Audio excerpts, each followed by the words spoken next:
The stagecoach driver never saw the rope stretched across Widow's Bend until the horses screamed and the wheels left the ground. 3 masked riders surrounded the wreckage before the dust settled, their guns already drawn, their faces hidden behind bandanas that might as well have been death masks.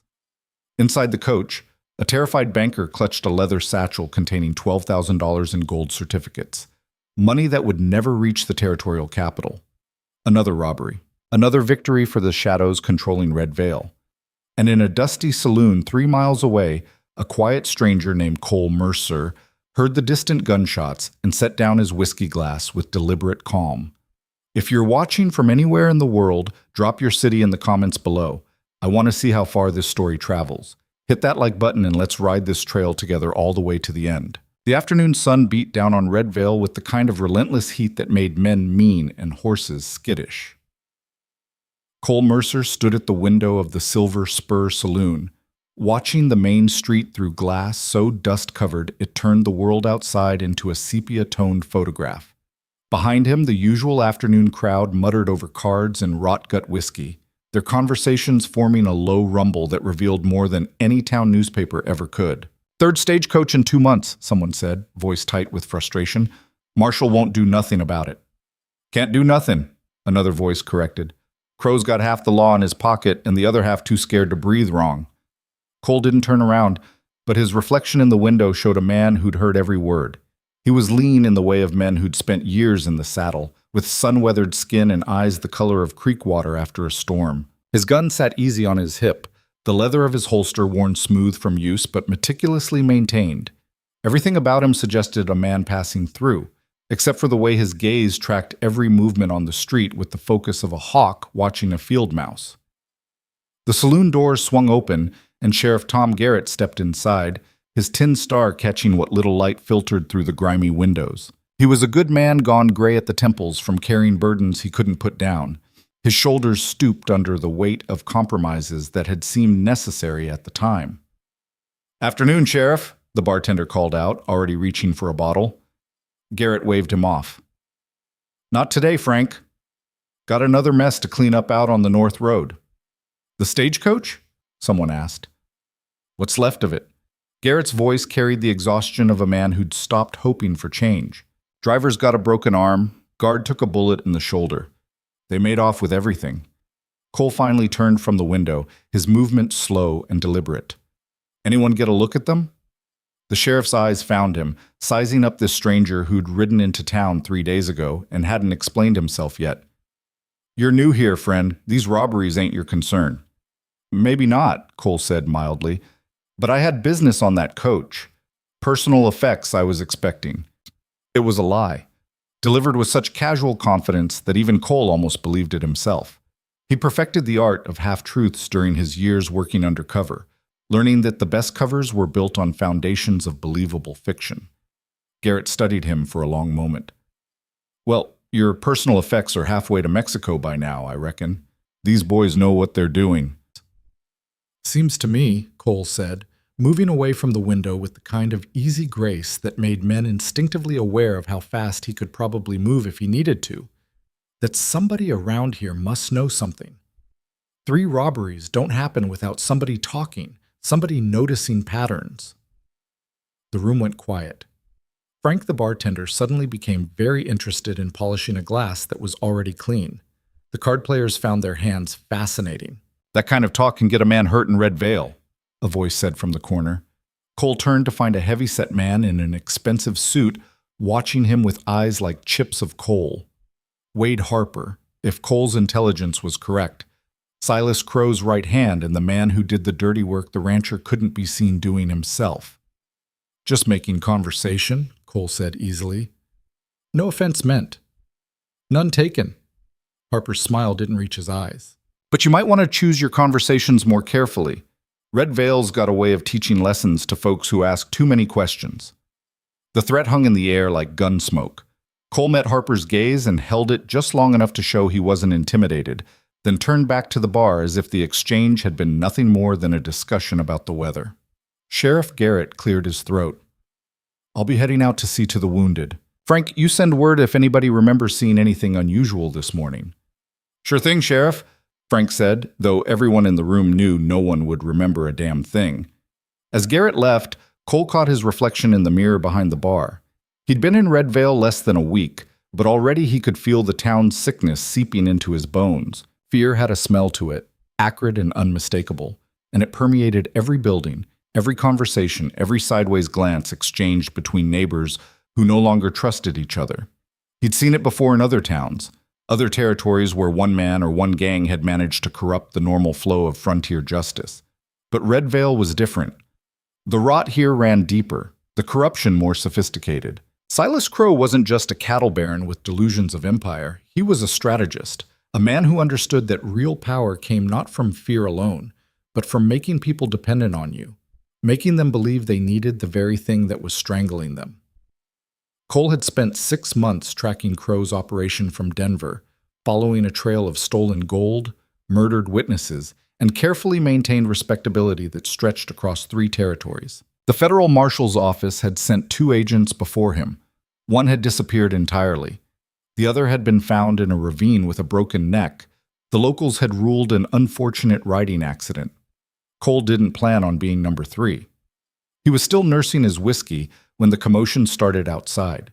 Voices raised in alarm, the rapid clatter of hoofbeats on hard-packed dirt, someone shouting about a wagon. Cole was at the window before most of the other men had even pushed back from their card games.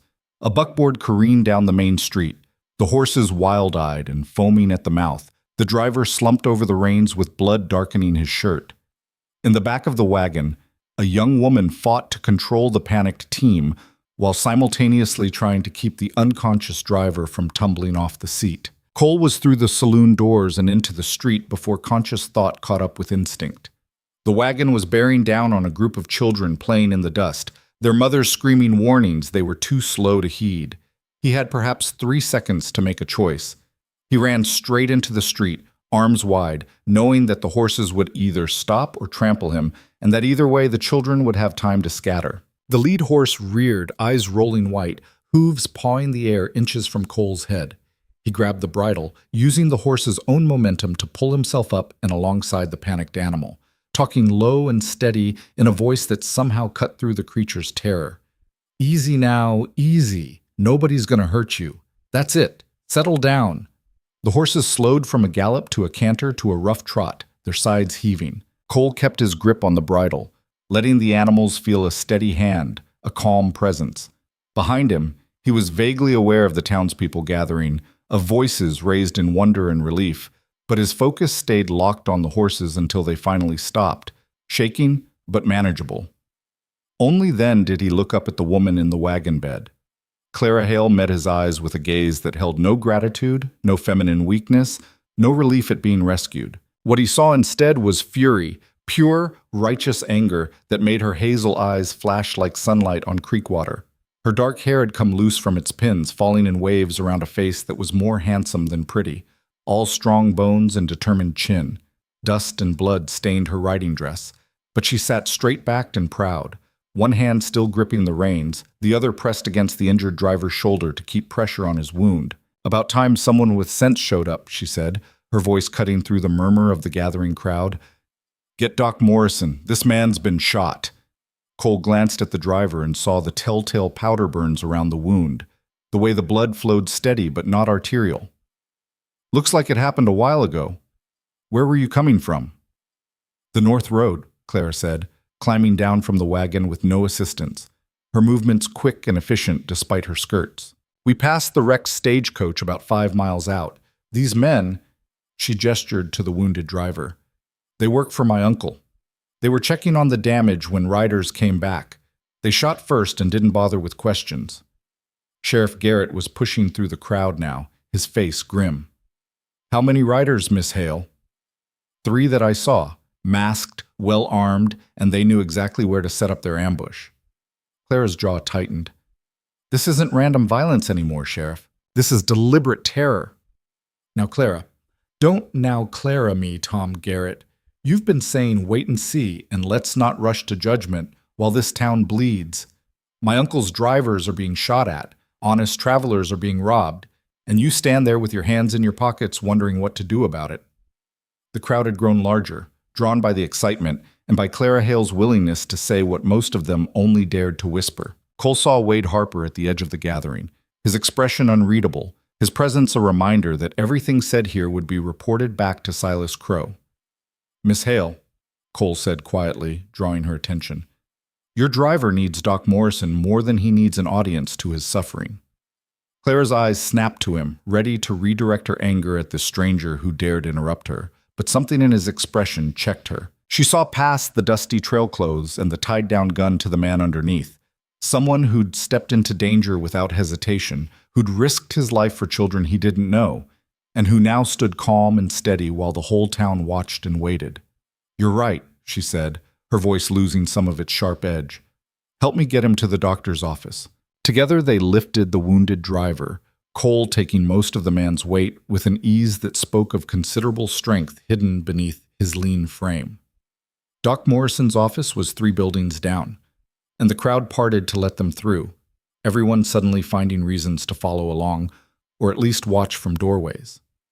Doc Morrison was already hurrying out to meet them, medical bag in hand, his white hair wild around his weathered face. "Gunshot?"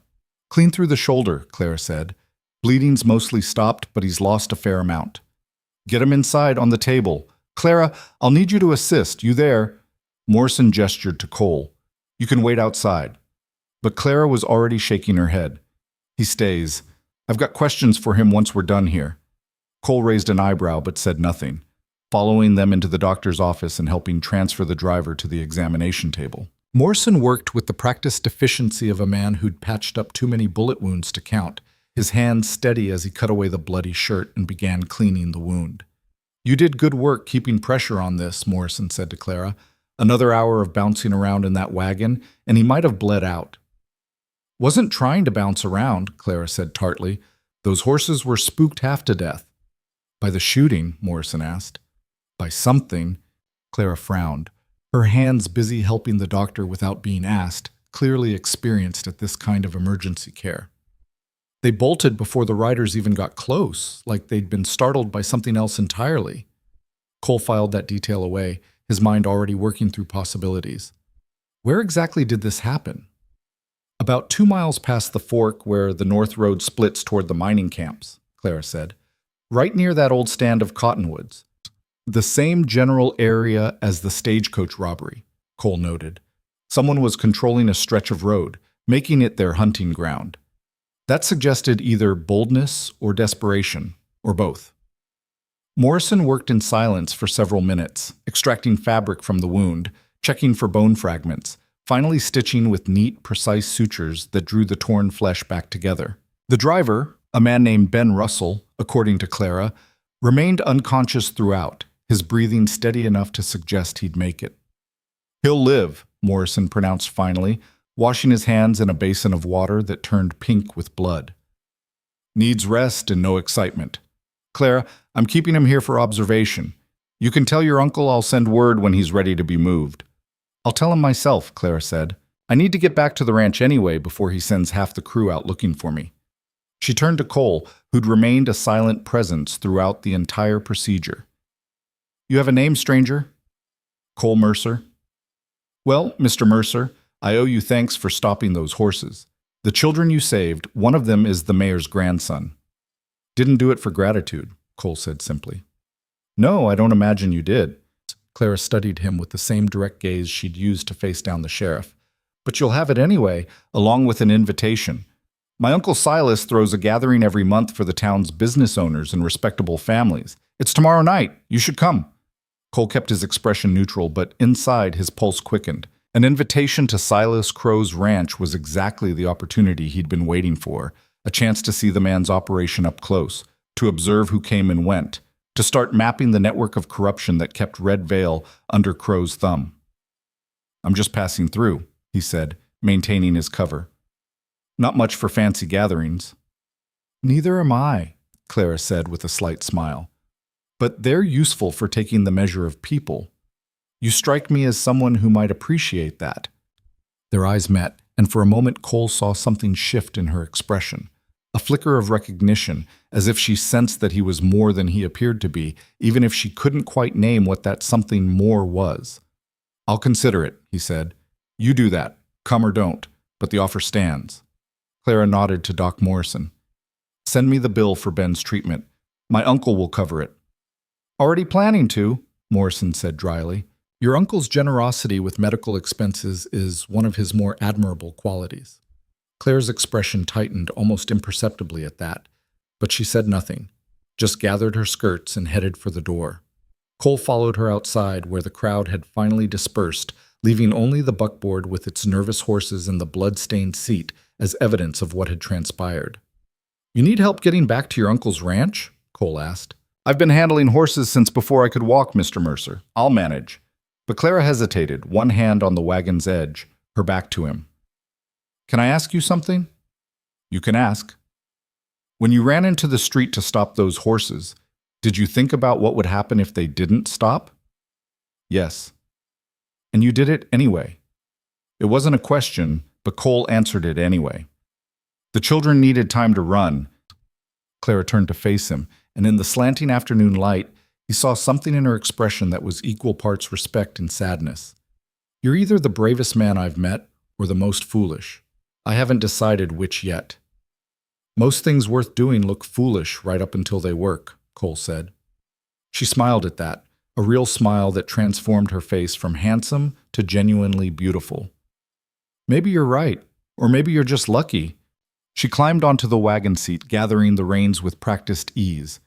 Either way, Mr. Mercer, I hope you decide to come tomorrow night. Red Vale could use a few more fools willing to take stupid risks for the right reasons.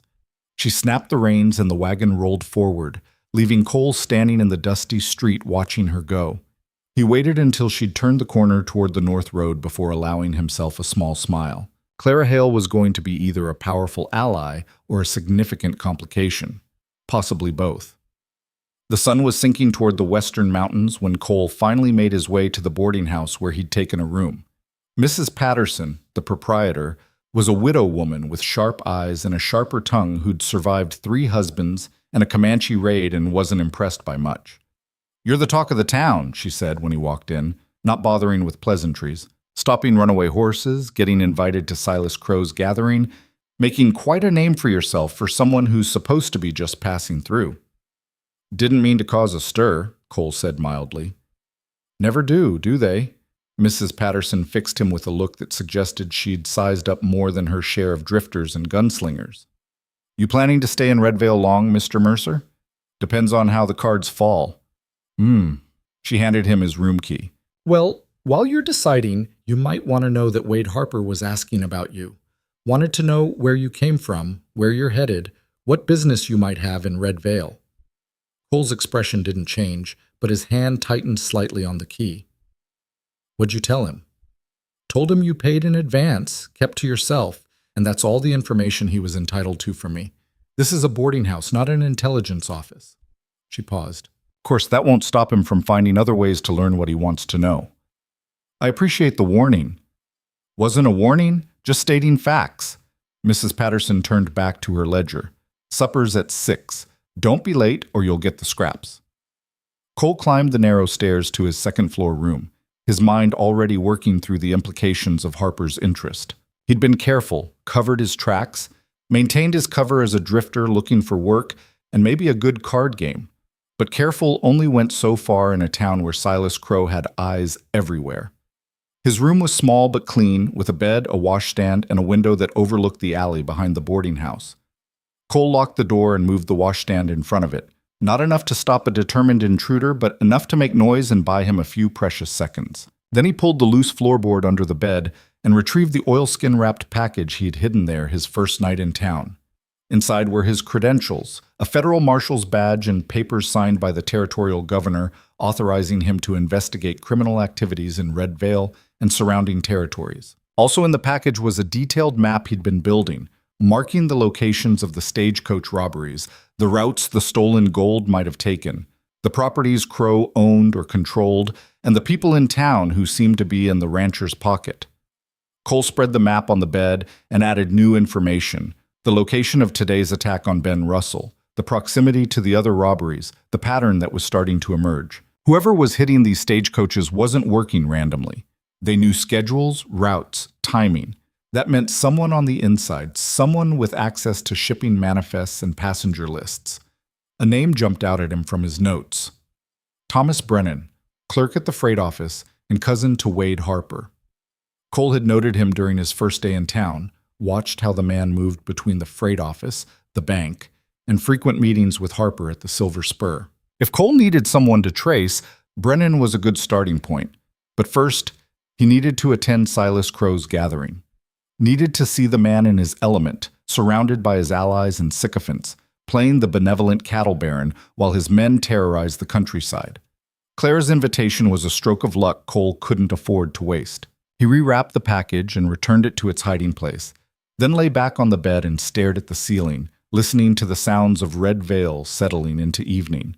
Somewhere out there, the men who'd attacked Ben Russell were counting their latest take, confident that no one would stop them, no one would dare challenge the system that protected them.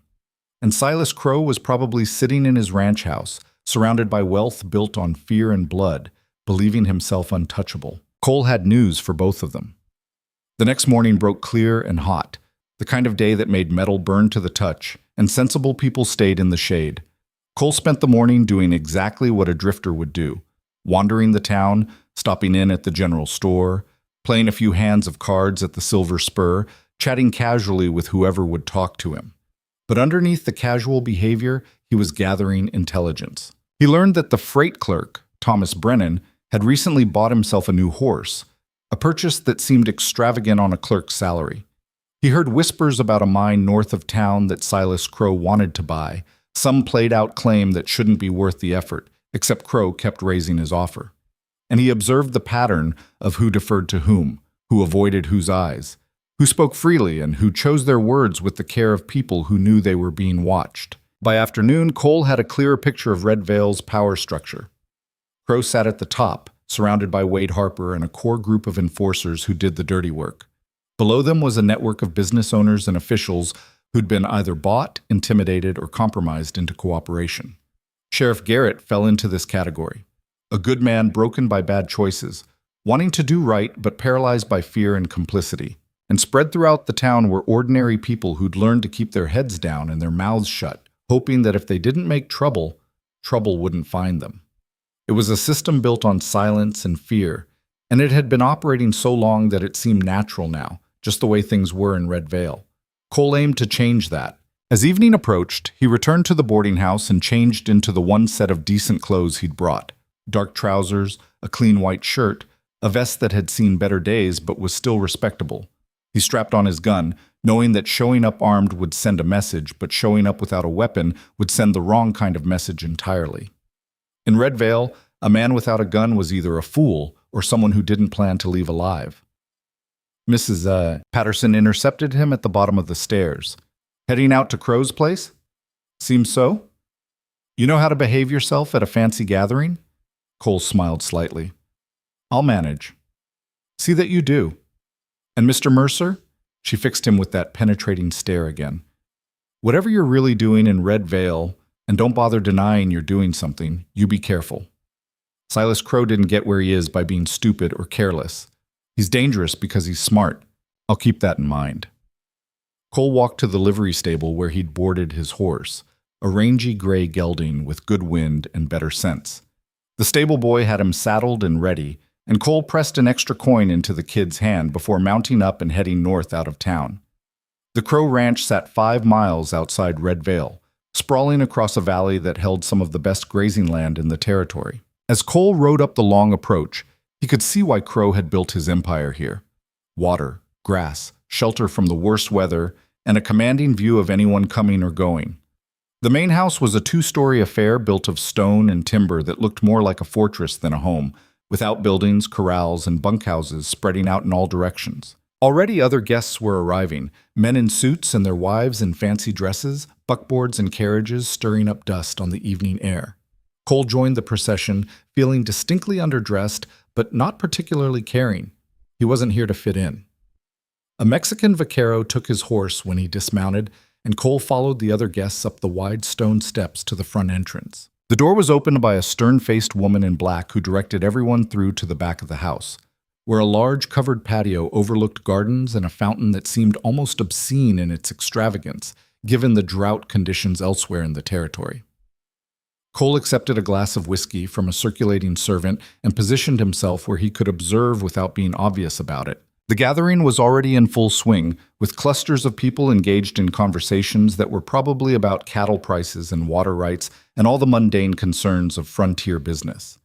But underneath the pleasant socializing, Cole could feel the undercurrents, the careful deference people showed to certain guests, the way conversations paused when Wade Harper walked by, the occasional nervous glance toward the house as if waiting for the man himself to appear.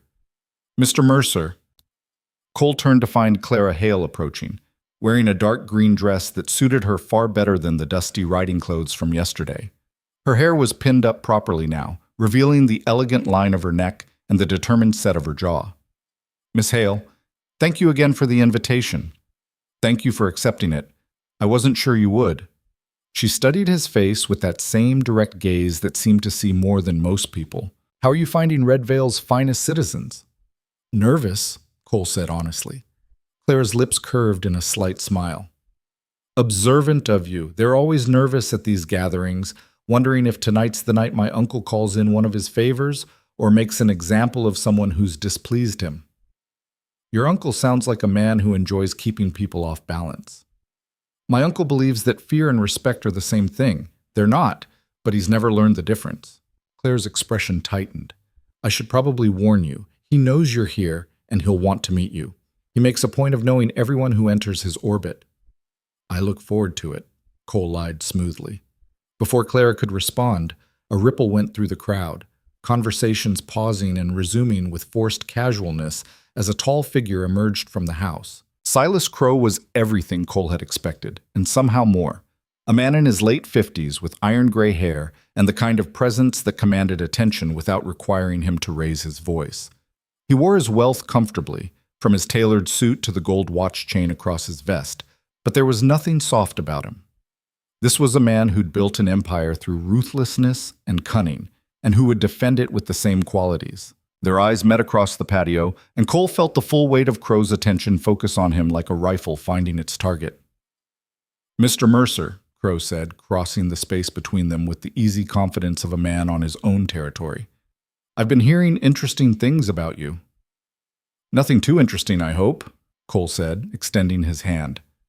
Crow's handshake was firm, calculated to impress without becoming a contest. "My niece tells me you showed considerable courage yesterday, stopping her runaway wagon. Just happened to be in the right place." "Luck or providence, either way, Red Vale owes you a debt." Crow's smile didn't reach his eyes. "I understand you're new to the territory. What brings you to our modest town?"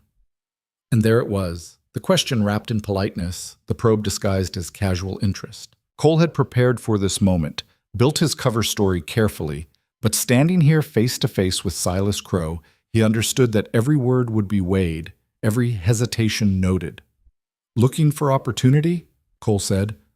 "Heard there might be work for a man with certain skills." "What kind of skills?"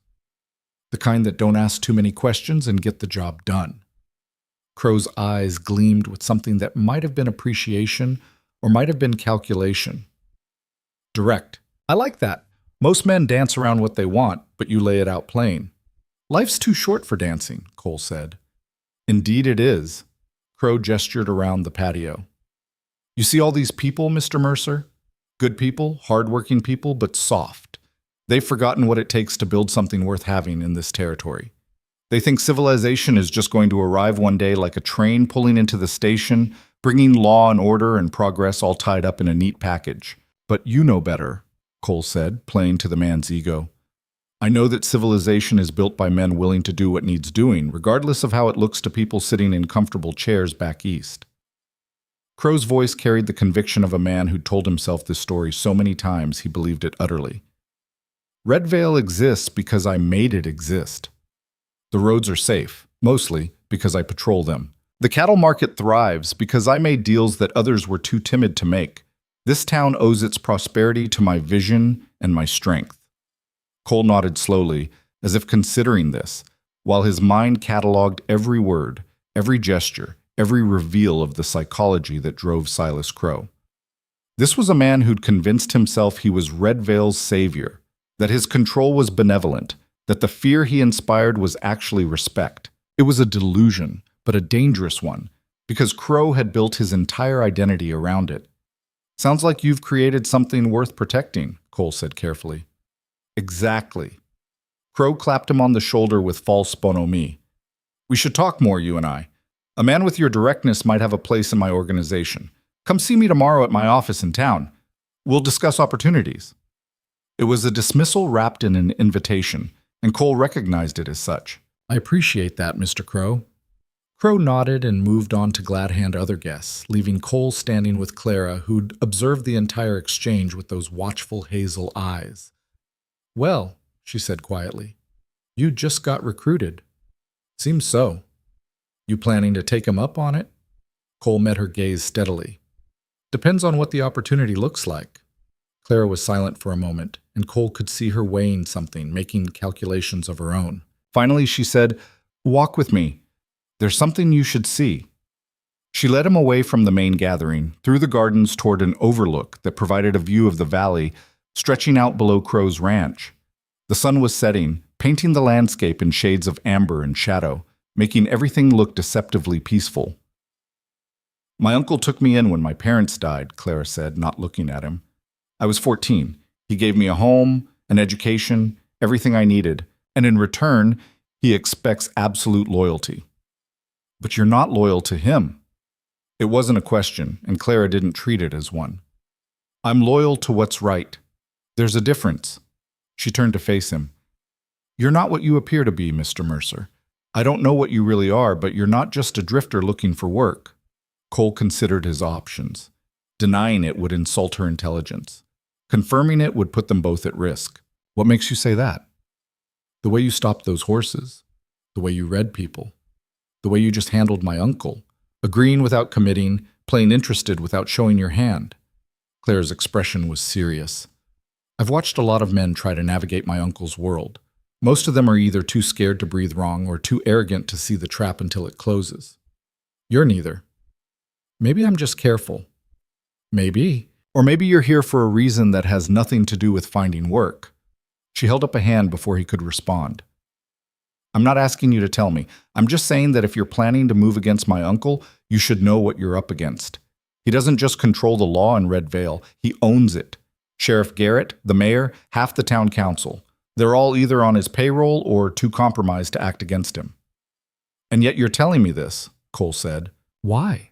Clara looked back toward the house, where the party continued, laughter and music drifting on the evening air. "Because Red Vale is dying. Not quickly, not obviously, but dying all the same. Every robbery, every act of intimidation, every compromise that good people make because they're too afraid to stand up, it all adds up. Eventually there won't be anything left worth saving. You think I can change that?"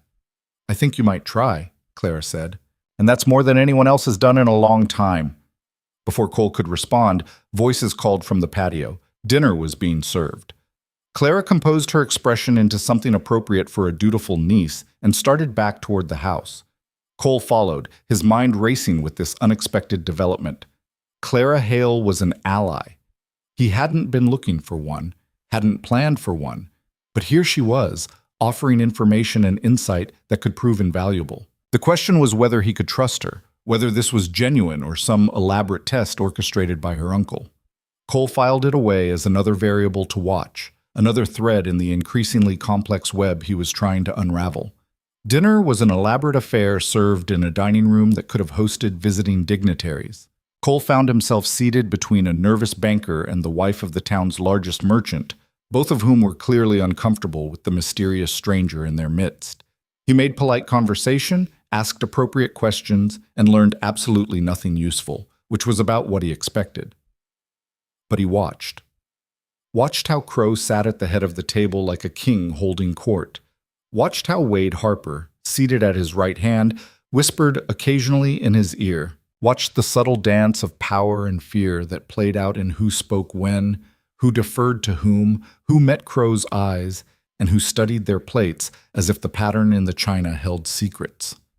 After dinner, the men retired to Crow's study for whiskey and cigars, while the women withdrew to the parlor.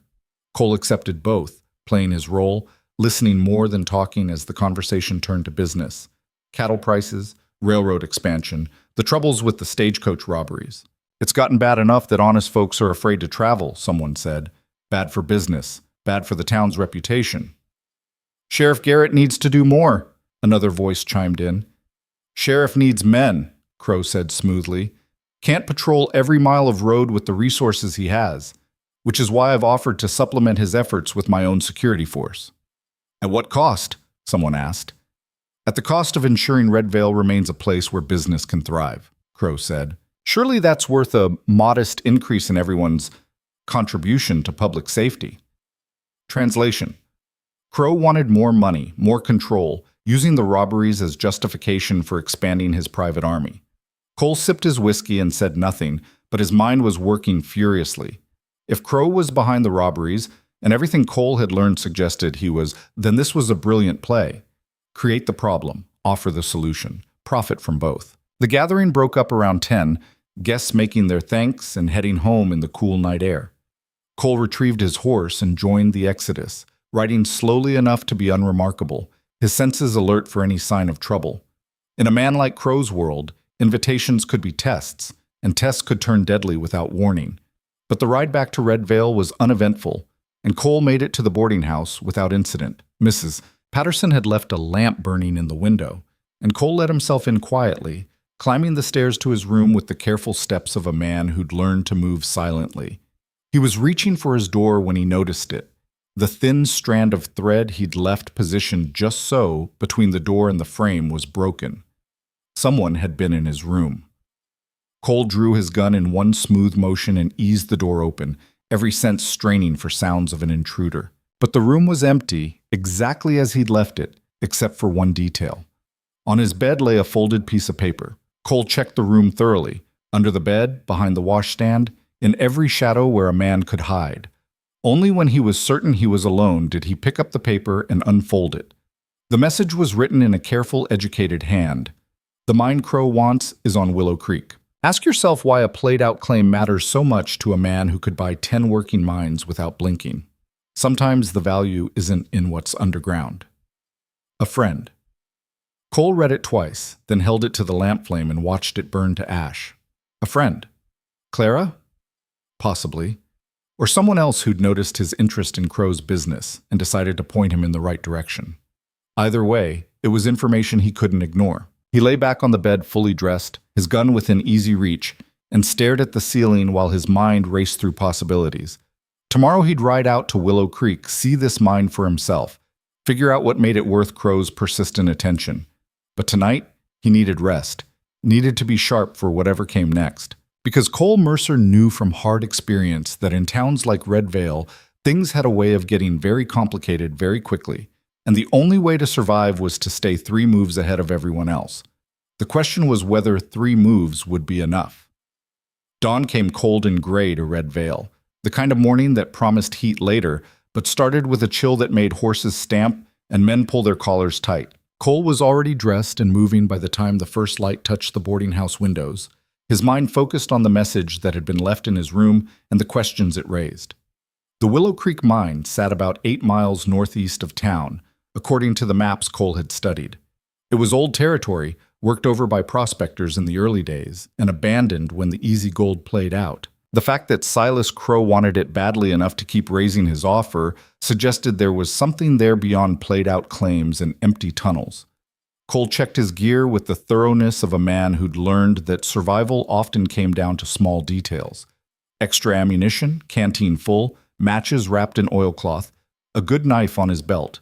He left the boarding house before Mrs. Patterson started serving breakfast, not wanting to answer questions about where he was headed or why. The livery stable was just opening when he arrived, the stable boy still rubbing sleep from his eyes. Cole saddled his gray gelding himself, working with the practiced efficiency of someone who'd been doing it since childhood, checking the cinch twice and making sure the horse's hooves were sound. "You're up early," a voice said behind him. Cole turned to find Sheriff Garrett standing in the stable doorway, his badge catching the weak morning light. The lawman looked like he hadn't slept well, shadows under his eyes and tension in his shoulders that spoke of burdens carried too long. "Could say the same about you, Sheriff." Garrett stepped inside, glancing at the stable boy, who suddenly remembered he had work to do at the far end of the building. When they were alone, the sheriff said quietly, "Where you headed, Mercer?" "Just riding. Thought I'd see some of the countryside." "Uh-huh." Garrett's expression was carefully neutral. "You wouldn't be thinking about riding out toward Willow Creek, would you?" Cole kept his hand steady on the saddle, his expression giving nothing away. "That a problem?" "Might be. That land's disputed territory. Old prospector named Jed Hawkins has the claim, but he's been getting pressure to sell. The kind of pressure that makes a man nervous about who might show up on his property uninvited." "Pressure from Silas Crow?" Garrett's jaw tightened. "I didn't say that. Didn't have to." Cole finished checking his gear and turned to face the sheriff fully. "You trying to warn me off, Sheriff? Or just letting me know what I'm riding into?" For a long moment, Garrett said nothing, his weathered face showing the internal struggle of a man caught between what he knew was right and what he'd learned was safe. Finally, he said, "Crow's got men watching that mine. If you go poking around, they'll know about it, and they'll want to know why." "Appreciate the information. That ain't all." Garrett stepped closer, lowering his voice even though they were alone. "Yesterday, after you left for Crow's gathering, I got word from the Territorial Marshal's office. They're sending someone to investigate the robberies. Some federal agent they think can crack this thing wide open." Cole's pulse quickened, but he kept his expression mild. "That's so. Thought you should know. If this agent shows up and starts asking questions, making waves, things are going to get dangerous real fast. Crow doesn't take kindly to outside interference, and he's got the resources to make problems disappear." Garrett's eyes searched Cole's face. "If you're smart, you'll finish whatever business you have in Red Vale and move on before that happens." "I'll take that under advisement," Cole said. Garrett looked like he wanted to say more, but footsteps outside the stable announced the arrival of other customers. The sheriff touched his hat brim and walked out, leaving Cole to finish his preparations and wonder how much the lawman suspected, how much he knew, and whether the warning had been genuine concern or a carefully disguised threat. Cole led his horse outside and mounted up, feeling the animal's steady strength between his knees as he turned toward the north road. Red Vale was just waking up, smoke rising from chimneys, shopkeepers opening their doors, the normal rhythm of a frontier town beginning another day. From this distance, it almost looked peaceful, but Cole knew better. Under the surface calm, Red Vale was a pressure cooker of fear and resentment, held together by Crow's iron grip and the town's collective unwillingness to challenge the status quo. How long could that last? How much longer before something gave way and the whole structure came crashing down? The north road led through country that was beautiful in its harsh way, all rolling hills and scattered stands of cottonwood and pine, with the mountains rising purple in the distance. Cole kept the gray at an easy lope, saving the horse's strength while keeping alert for any sign of trouble. The morning warmed as the sun climbed higher, burning off the last of the chill and filling the air with the scent of sage and dust. He'd been riding for about an hour when he noticed the dust rising behind him. Someone following, keeping enough distance to avoid being obvious, but not enough to lose sight of him. Cole didn't react, didn't change his pace, or give any indication he'd noticed, but his hand drifted closer to his gun and his mind started calculating options. The fork where the north road split toward the mining camps was coming up. The same area where Ben Russell had been shot and the stagecoach had been robbed. Cole slowed the gray as he approached, scanning the cottonwood stand that Clara had mentioned. Perfect ambush territory, cover for the attackers, limited escape routes for victims, good sightlines in both directions to watch for anyone coming. He was about to ride on when something caught his eye, drag marks in the dirt leading off the road toward a rocky outcropping. Fresh, maybe a day old, the kind of marks made by something heavy being pulled across the ground. Cole dismounted and ground-tied his horse, then followed the drag marks on foot, his hand on his gun. The marks led around the outcropping to a narrow gully that wasn't visible from the road. And there, half covered with brush and looking like it had been there for years rather than hours, was a canvas-covered wagon. Cole pulled back the canvas and found exactly what he'd expected: strongboxes, leather satchels, and various items that looked like they'd been hastily gathered from multiple robberies. This was a cache, a place to stash the loot until it could be moved safely. The question was whether it was still being watched. The answer came in the form of a voice behind him. "You're mighty curious for a stranger just passing through." Cole turned slowly, hands away from his gun, to find Wade Harper standing 10 feet away with a rifle leveled at his chest. Two other men flanked him, both armed, both with the look of men who'd killed before and wouldn't lose sleep over doing it again. "Just taking a morning ride," Cole said evenly. "Saw the drag marks and wondered what they led to." "And now you know." Harper's smile was cold. "Question is, what are we going to do about that? Could just let me ride on. I've got no interest in your business." "See? That's where I don't believe you." Harper stepped closer, the rifle never wavering. "You show up in Red Vale asking questions about the robberies. You get invited to Mr. Crow's gathering. You make friends with his niece. And now I find you poking around a cache site that nobody's supposed to know about. That's a lot of coincidence for one drifter." Cole measured the distance between them, calculated his odds of drawing and firing before Harper pulled the trigger, and didn't like the numbers. The two flankers were too far apart for him to get them both, and even if he got Harper, they'd cut him down before he could reload. "Maybe I'm just unlucky," Cole said. "Maybe." Harper's finger tightened on the trigger. "Or maybe you're a federal agent, which would make you the unluckiest man in the territory." The moment stretched out, balanced on a knife's edge between violence and negotiation. Cole could see Harper working through his options, deciding whether to kill him now or bring him back to Crow for questioning. Either way, Cole was in serious trouble. Then a rifle shot cracked from somewhere up the hillside, and one of Harper's men went down with a cry, clutching his shoulder. Harper spun toward the sound, his rifle tracking for a target, and Cole moved. He drew and fired in one smooth motion, not at Harper, but at the ground near the second flanker's feet, sending up a spray of rocks and dirt that made the man stumble backward. Another shot from the hillside, closer this time, and Harper dove for cover behind the wagon. Cole was already running, using the confusion to put distance between himself and the ambush, heading for a jumble of boulders that would give him cover and elevation. More shots echoed across the gully, some from the hillside, some from Harper and his remaining man returning fire. Cole made it to the boulders and pressed himself flat against the rock, breathing hard, trying to identify his unexpected ally. He didn't have to wait long.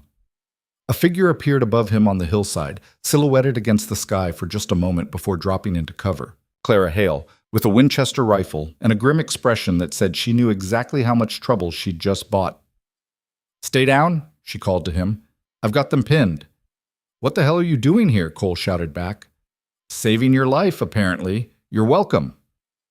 Another exchange of gunfire, Harper's curses echoing off the rocks as Clara's shots kept him and his man trapped behind the wagon. Cole used the opportunity to work his way up the hillside toward Clara's position, moving from cover to cover until he reached the small depression where she'd taken up residence. "I had it under control," he said. Clara gave him a look that questioned his sanity. "You had 3 guns on you and nowhere to run. That's not control, that's suicide." "Fair point." Cole peered over the edge of their cover, assessing the situation. "How'd you know I'd be here?" "I didn't. I've been watching this cache site for 2 days, trying to figure out who's running the robberies. When I saw Harper and his men setting up, I knew something was about to happen." She fired another shot that spanged off the wagon's metal wheel rim. "When you showed up, I realized you were either the stupidest man in the territory or you knew exactly what you were looking for." "Could be both," Cole said. "Could be." Clara reloaded with practiced efficiency.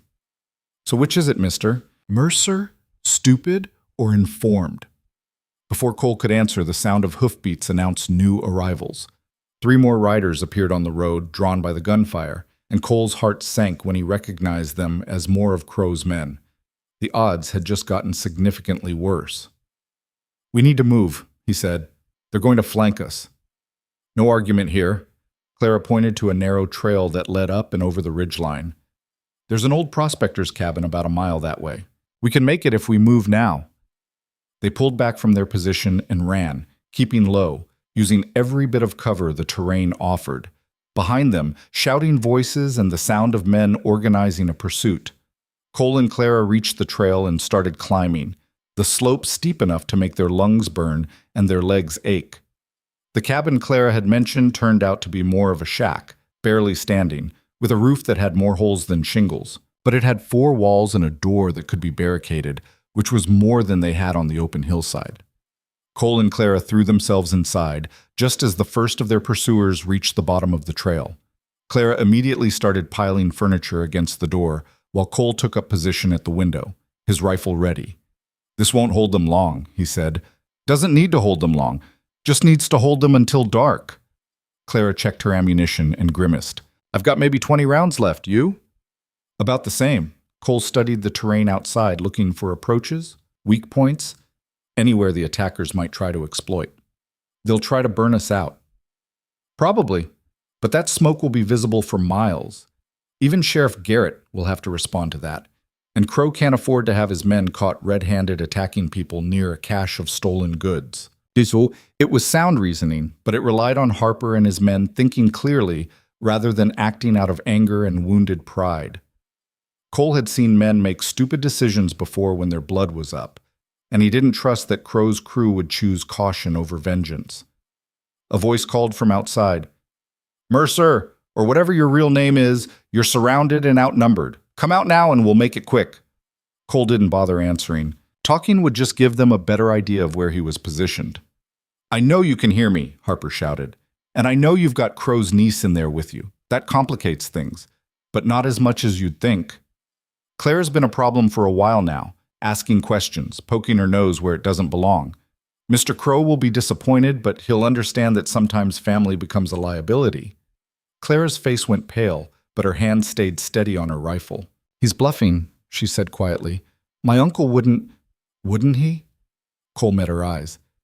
"You said yourself he expects absolute loyalty. What happens when that loyalty is in doubt?"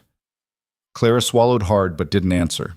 The standoff continued through the long afternoon, punctuated by occasional shots from both sides that accomplished little beyond wasting ammunition and keeping everyone's nerves on edge. Cole used the time to study their attackers, counting heads, noting who seemed confident and who seemed nervous, looking for any advantage he could exploit. He counted 7 men total, Harper, the 2 from the original ambush, and 4 more who'd joined them. 7 against 2, with limited ammunition and no good escape route. The odds weren't good, but Cole had been in worse situations, sometimes. "Tell me something," Clara said during a lull in the shooting. "Are you really just a drifter? Or was I right that you're here for a reason?" Cole considered how much to reveal. The situation had gone far enough that maintaining his cover seemed less important than gaining Clara's full trust. "Let's say I have a professional interest in seeing Silas Crow's operation shut down." "A federal agent?" It wasn't a question. "The one Sheriff Garrett mentioned was coming. You know about that?" "I hear things. My uncle may not trust me completely anymore, but people still talk around me, forgetting that I'm listening." Claire's expression was thoughtful. "How long have you been investigating him?" 6 months tracking his operation, 1 week in Red Vale. "And in that 1 week, you've gotten yourself invited to his house, discovered his cache site, and gotten into a gunfight with his men. That's either impressive work or incredibly reckless." "Probably both," Cole admitted. A rifle shot punched through the window, showering them with splinters. They dropped flat, and Cole fired back, seeing one of the attackers duck behind a tree. "They're getting bolder," Clara said. "Won't be long before they rush us. Then we need to be ready." Cole checked his ammunition again. 19 rounds left. Not enough for a prolonged fight, but enough if he made every shot count. "When they come, aim for the ones in front. Make them think twice about being first through the door." "I've shot men before," Clara said quietly. "Killed one, actually, when I was 16. Rustler who thought a girl alone at the ranch would be easy prey." "I don't doubt your courage," Cole said. "Just want to make sure we're thinking the same way." The attack came as the sun started its descent toward the mountains, golden light slanting through the trees and turning everything the color of old whiskey. Harper must have decided that waiting for dark gave them too much chance to slip away. Or maybe he just got tired of waiting. Either way, he sent his men forward in a coordinated rush, using covering fire to keep Cole and Clara pinned while 3 attackers sprinted for the cabin door. Cole fired methodically, not wasting shots on suppression, but picking his targets with care. The first man to reach the door took a bullet in the leg and went down screaming. The second made it to the wall but couldn't get the angle to shoot through the window without exposing himself. The third had better sense and took cover behind a fallen log, pinning them from a new direction. Clara's rifle barked from her position, and the man behind the log jerked backward, his gun flying from his hands. She worked the lever action and fired again, this time at the muzzle flash from Harper's position, forcing him to duck. "We can't keep this up," she said, her voice tight with controlled fear. "They'll wear us down eventually." Cole knew she was right. They needed to change the dynamic, do something unexpected that would shift the advantage. His mind raced through options, discarding the impossible and focusing on the barely possible. "How well do you know this area?" he asked. "Pretty well." "Why?" "That trail we came up, does it connect to anything else? Another way down?" Clara thought for a moment. "There's an old game trail about 50 yards north of here, runs along the ridgeline and comes out near Willow Creek. It's narrow and dangerous, but it's passable." "Can you get to it without being seen?" "Maybe, if they're focused on the cabin." Clara's eyes narrowed. "What are you thinking?" "I'm thinking they expect us to ford up and wait for rescue, so we do the opposite. You take the game trail and get to safety. I'll keep them occupied here." "That's suicide." "Not if I don't stay long." Cole pulled out his matches and the oil lamp that sat on the cabin's rickety table. "I'll give you 5 minutes to get clear, then I'll set this place on fire and slip out in the confusion. They'll be so focused on the fire and making sure we don't escape that they won't think to check the game trail until it's too late." Clara stared at him. "That's your plan? Set fire to our only cover and run? You have a better one?" She opened her mouth to argue, then closed it again, clearly unable to come up with an alternative. 5 minutes, she said finally. Then I'm coming back for you with help." "Don't. Get to town, find Sheriff Garrett, and tell him about the cash. Even if he's compromised, he can't ignore direct testimony from Crow's niece about stolen goods and attempted murder." Clara looked like she wanted to argue more, but another volley of shots through the window made the decision for them. She gave Cole one last long look, something complicated and unreadable in her expression, then slipped out the back of the cabin and disappeared into the brush. Cole counted slowly, giving her time to get clear while keeping up enough return fire to convince their attackers that both defenders were still in the cabin. His ammunition was getting dangerously low, 11 rounds left, but he'd need even fewer if his plan worked. When he judged 5 minutes had passed, Cole grabbed the oil lamp and smashed it against the wall, using his matches to ignite the spreading oil. The dry wood caught instantly, flames spreading with hungry eagerness across the walls and up to the damaged roof. He fired 3 more shots through the window to keep their attackers' heads down, then dropped his rifle and drew his pistol. The cabin was filling with smoke now, making his eyes water and his lungs burn. Cole took one last look to make sure the fire was established, then kicked open the back door and ran. Shouts erupted behind him as the men spotted the flames and realized what was happening. Bullets whined through the air, closer than Cole liked. But he was already moving, using the terrain and the gathering smoke for cover. He zigzagged through the trees, heading not for the game trail Clara had taken, but for a different route entirely, back toward the cache site and the horses he knew Harper's men must have left there. It was risky, possibly insane, but Cole was tired of running and tired of being reactive. If he could get to those horses, he could scatter them, maybe even steal one and turn the hunters into the hunted. The cache site was less than a quarter mile from the burning cabin, but it felt like miles as Cole worked his way through the darkening forest. Behind him, he could hear Harper organizing his men, splitting them to search different directions. They'd figure out eventually that Clara had escaped on the game trail, but by then she'd have too much of a head start to catch. Cole found the horses right where he'd hoped they'd be, tied in a small clearing with one young kid left to watch them. The kid couldn't have been more than 18, nervous and jumpy, his rifle held too tight and pointed at every shadow. Cole approached from downwind, moving with the patient silence of a man who'd learned tracking from Apache scouts and hunting from men who'd survived the wilderness for decades. He got within 10 feet of the kid before a twig snapped under his boot. The kid spun around, his rifle coming up, and Cole had perhaps a second to make a choice. He could shoot, but the noise would bring Harper and all his men running, or he could try to talk. "Easy," Cole said, hands visible but not raised. "I'm not here to hurt you. You're the one they're hunting." The kid's voice cracked slightly, fear and excitement warring in his expression. "That's right. And you're the one stuck babysitting horses while the real action happens somewhere else." The kid's jaw tightened. I'm doing important work. You're being kept out of the way because Harper doesn't trust you not to get killed. Cole took a careful step closer. How old are you? 17? 18? 19, the kid said defensively, and I can handle myself. I'm sure you can, but can you handle what comes after? Cole gestured toward the cash wagon, still visible through the trees. You know what's in there? Stolen money, stolen goods, the proceeds from robberies that got people killed. When the federal agents come, and they will come, everyone connected to this operation is going to hang, including you. Doubt flickered across the kid's face. Mr. Crow said, Mr. Crow isn't going to be around to protect you when the law comes. He'll disappear, or he'll cut deals, and men like you will be the ones left holding the rope. The rifle wavered slightly. What do you want?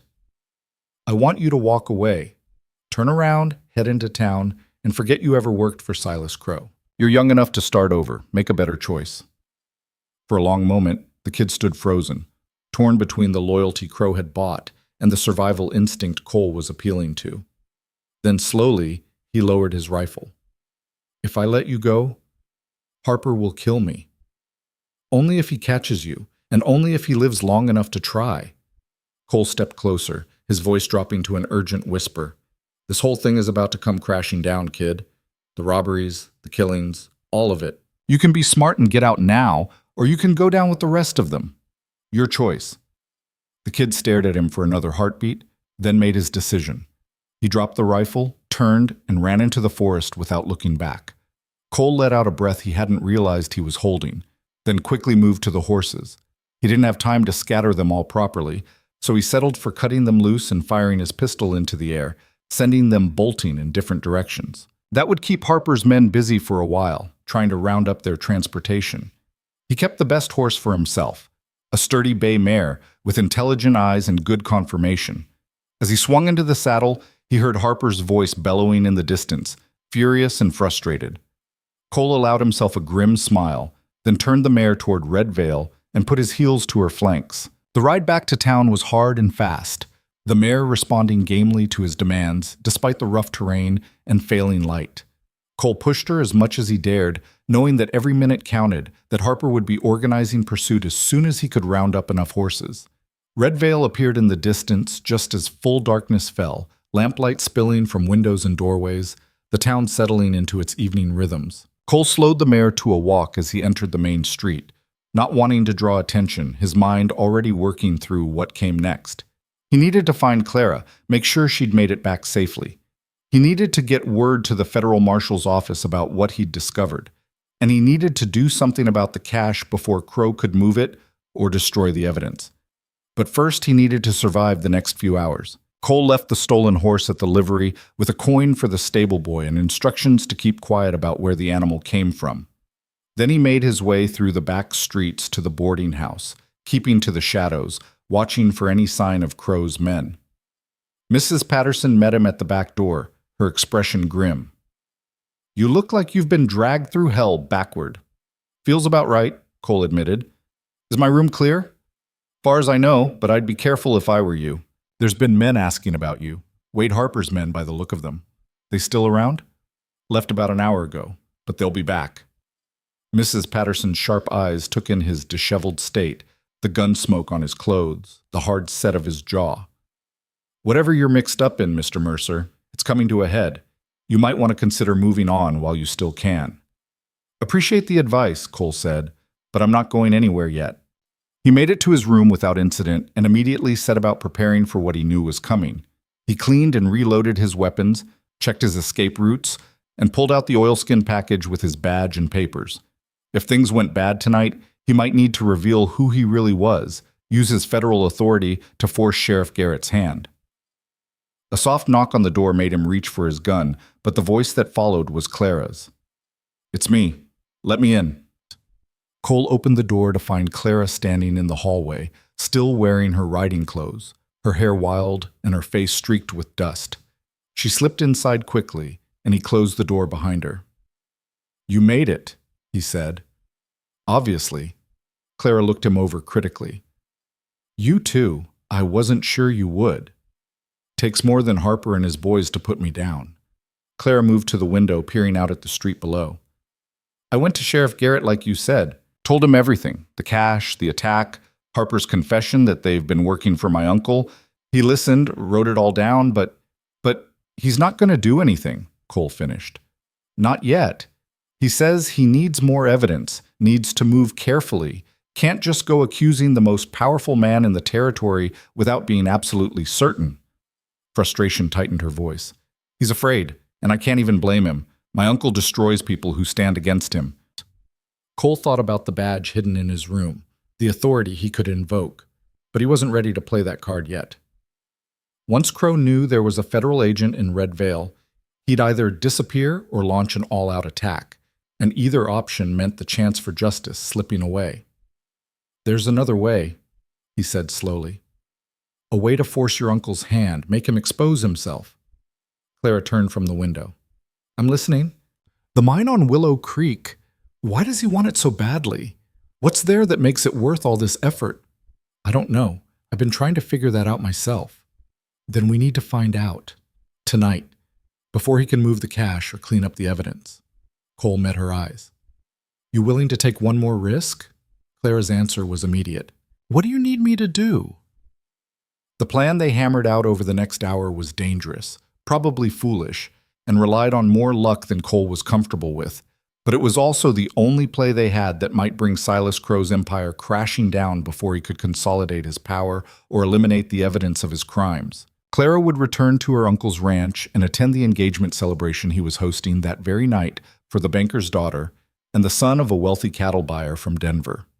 It was a major social event, the kind where Crow liked to display his influence and make deals while everyone was distracted by music and dancing. Clara's presence was expected, and her absence would raise immediate suspicion. Cole, meanwhile, would ride to the Willow Creek mine under cover of darkness and find out what made that worthless piece of ground worth killing for. If he could discover Crow's real objective and get proof, they might have leverage enough to force Sheriff Garrett into action or at least give the federal authorities ammunition they couldn't ignore. This is insane, Clara said, but there was no real protest in her voice, just the acknowledgement of dangerous truth. If my uncle catches you anywhere near that mine, he'll have you killed and buried where no one will ever find you. Then I won't get caught, Cole said with a confidence he didn't entirely feel. You just keep your uncle occupied and make sure his attention stays on the party, not on what might be happening 8 miles away. Clara nodded slowly, her hands twisting together in a rare show of nervousness. There's something else you should know. My uncle announced 2 days ago that he's finally reached an agreement to buy the Willow Creek mine. The old prospector who owns it, Jed Hawkins, is supposed to sign the papers tomorrow morning at the bank. After that, whatever's there becomes my uncle's property, legally purchased and beyond investigation. Which means tonight is our last chance, Cole said. Exactly. Clara moved toward the door, then paused. Be careful out there, Cole. I don't know what you'll find, but if my uncle has gone to this much trouble to acquire it, the secret is worth more than money, maybe worth more than lives. After she left, Cole sat in the darkness of his room and tried to quiet the racing of his mind. He'd been in tight situations before, worked undercover operations that required him to walk the razor's edge between discovery and success. But something about Red Vale felt different, more personal somehow, as if the outcome here would matter in ways that went beyond just another closed case in the federal files. He thought about Clara Hale, her courage, and her clear-eyed assessment of what her uncle had become. She could have stayed silent, could have enjoyed the comfort and security that came with being Silas Crow's niece. Instead, she'd chosen to stand against him, knowing it might cost her everything. Cole understood that kind of choice. He'd made a similar one himself, years ago, when he'd watched corrupt officials destroy good people and decided he couldn't just stand by and let it happen. That decision had led him through a dozen territories and twice as many undercover operations, always moving, always hunting the men who used their power to prey on the weak. But this time felt different. This time it wasn't just about justice in the abstract. It was about Red Vale and its people, about Clara and Sheriff Garrett, and even young fools like the kid who'd been guarding the horses, all of them trapped in a system built on fear and corruption. Cole checked his weapons one final time, then slipped out of the boarding house through the back entrance. The town was alive with activity tonight, music and laughter drifting from the saloons, people hurrying through the streets toward Crow's ranch, where the celebration was already underway. Perfect cover for a man who needed to move unseen. He made his way to the livery stable and saddled his gray gelding, the same horse that had carried him faithfully through every dangerous mile since he'd arrived in Red Vale. The animal sensed his tension and shifted restlessly, ears pricked forward as if asking what fresh trouble they were riding into now. "Easy, boy," Cole murmured, running a hand down the horse's neck. "One more night, one more ride, and maybe we can both get some rest." The road to Willow Creek was familiar now, though Cole had never actually traveled it all the way to the mine itself. He kept the gray at a steady pace, not rushing but not dawdling either, his eyes constantly scanning the darkness for any sign of watchers or patrols. Crow would have men out tonight, that was certain, but whether they'd be concentrated at the mine or spread thin trying to cover multiple locations was impossible to predict. The moon was 3/4 full, providing enough light to see by once Cole's eyes adjusted to the darkness. The landscape took on an otherworldly quality in the silver light. All deep shadows and pale highlights, familiar landmarks transformed into something strange and slightly threatening. Cole was about an hour out from Red Vale when he spotted the first watcher. The man was positioned on a small rise overlooking the road, silhouetted just enough against the stars for sharp eyes to pick out. Cole urged his horse off the road and into the scrub brush, circling wide to avoid detection. If there was one watcher, there would be more. A perimeter of guards protecting whatever secret lay at Willow Creek. He dismounted and led the gray on foot, moving with patient silence through terrain that wanted to betray him with every stepped-on twig and shifted rock. It took him nearly an hour to work his way past the outer ring of watchers, and by the time he finally saw the mine entrance ahead, his shirt was soaked with sweat despite the cool night air. The Willow Creek mine looked like every other played-out claim in the territory, just a dark hole in the hillside with timber supports that had seen better days and the scattered debris of abandoned mining equipment. But there were details that didn't fit the picture of simple abandonment. Fresh wagon tracks led up to the entrance, and lamplight flickered deep inside the tunnel, suggesting ongoing activity that had nothing to do with extracting ore. Cole tied his horse in a sheltered depression where the animal would be hidden from casual observation, then worked his way closer to the mine entrance on foot. He'd covered perhaps half the distance when he heard voices and dropped flat behind a fallen log, pressing himself into the dirt. Two men emerged from the mine, carrying something heavy between them. In the moonlight, Cole couldn't make out details, but the shape was distinctive enough. A strongbox, identical to the ones he'd seen in the cache near the cottonwood stand. "That's the last of this batch," one of the men said, his voice carrying clearly in the still night air. "Harper wants everything moved to the new location before sunup." "About time," the other man grumbled. "I'm sick of hauling boxes in and out of this damn hole. When's the boss going to let us know what this is all about?" "When he's ready, and not before. You know how Crow operates. Need-to-know basis, and we don't need to know." They loaded the strongbox into a wagon that Cole hadn't noticed in the shadows, then headed back into the mine. Cole counted slowly to 100, making sure they were well inside, then crept forward to the wagon. There were 6 strong boxes already loaded, along with several leather satchels that clinked with the unmistakable sound of coins. This wasn't just a hiding place. It was a transfer point, a way station where stolen goods were brought before being moved somewhere else. But why use an abandoned mine? Why go to such elaborate lengths when Crow owned half the territory and could hide things anywhere? The answer hit Cole like a physical blow. Because the mine wasn't abandoned. Because whatever Crow was doing here required secrecy even from his own men. Because the mine itself was the real secret, and the stolen goods were just a convenient excuse to keep people away from the truth. Cole left the wagon and approached the mine entrance, every sense alert for the sound of returning footsteps. The entrance opened into darkness that the distant lamplight barely touched, a tunnel that descended at a gentle angle into the earth. Timber supports lined the walls, some old and weathered, others newer and sturdier than any played-out mine would require. He slipped inside, moving by feel as much as sight, one hand on the rough stone wall to guide him. The tunnel went deeper than he'd expected, the air growing cooler and carrying an odd metallic tang that prickled his instincts. This wasn't the smell of an abandoned mine. This was active excavation, fresh-cut stone and disturbed earth. The lamplight grew stronger as Cole descended, and he could hear voices ahead, multiple men talking in the casual way of workers who didn't expect to be disturbed. He found a small side passage and pressed himself into it, waiting as two more men emerged from the depths carrying another strongbox. When they'd passed, Cole continued deeper, his curiosity now fully aroused. The tunnel opened into a larger chamber, and what he saw there made him stop dead in his tracks. This wasn't a gold mine. It was a vault. The chamber had been excavated and reinforced with engineering that spoke of serious money and professional planning. Heavy timber beams supported the ceiling, the walls had been faced with stone, and the floor had been leveled and graded. Along one wall stood rows of shelving holding strongboxes, leather bags, and wooden crates marked with shipping labels from banks and freight companies across 3 territories. But that wasn't all. In the center of the chamber sat a massive iron safe, the kind that would take a team of men and specialized equipment to crack.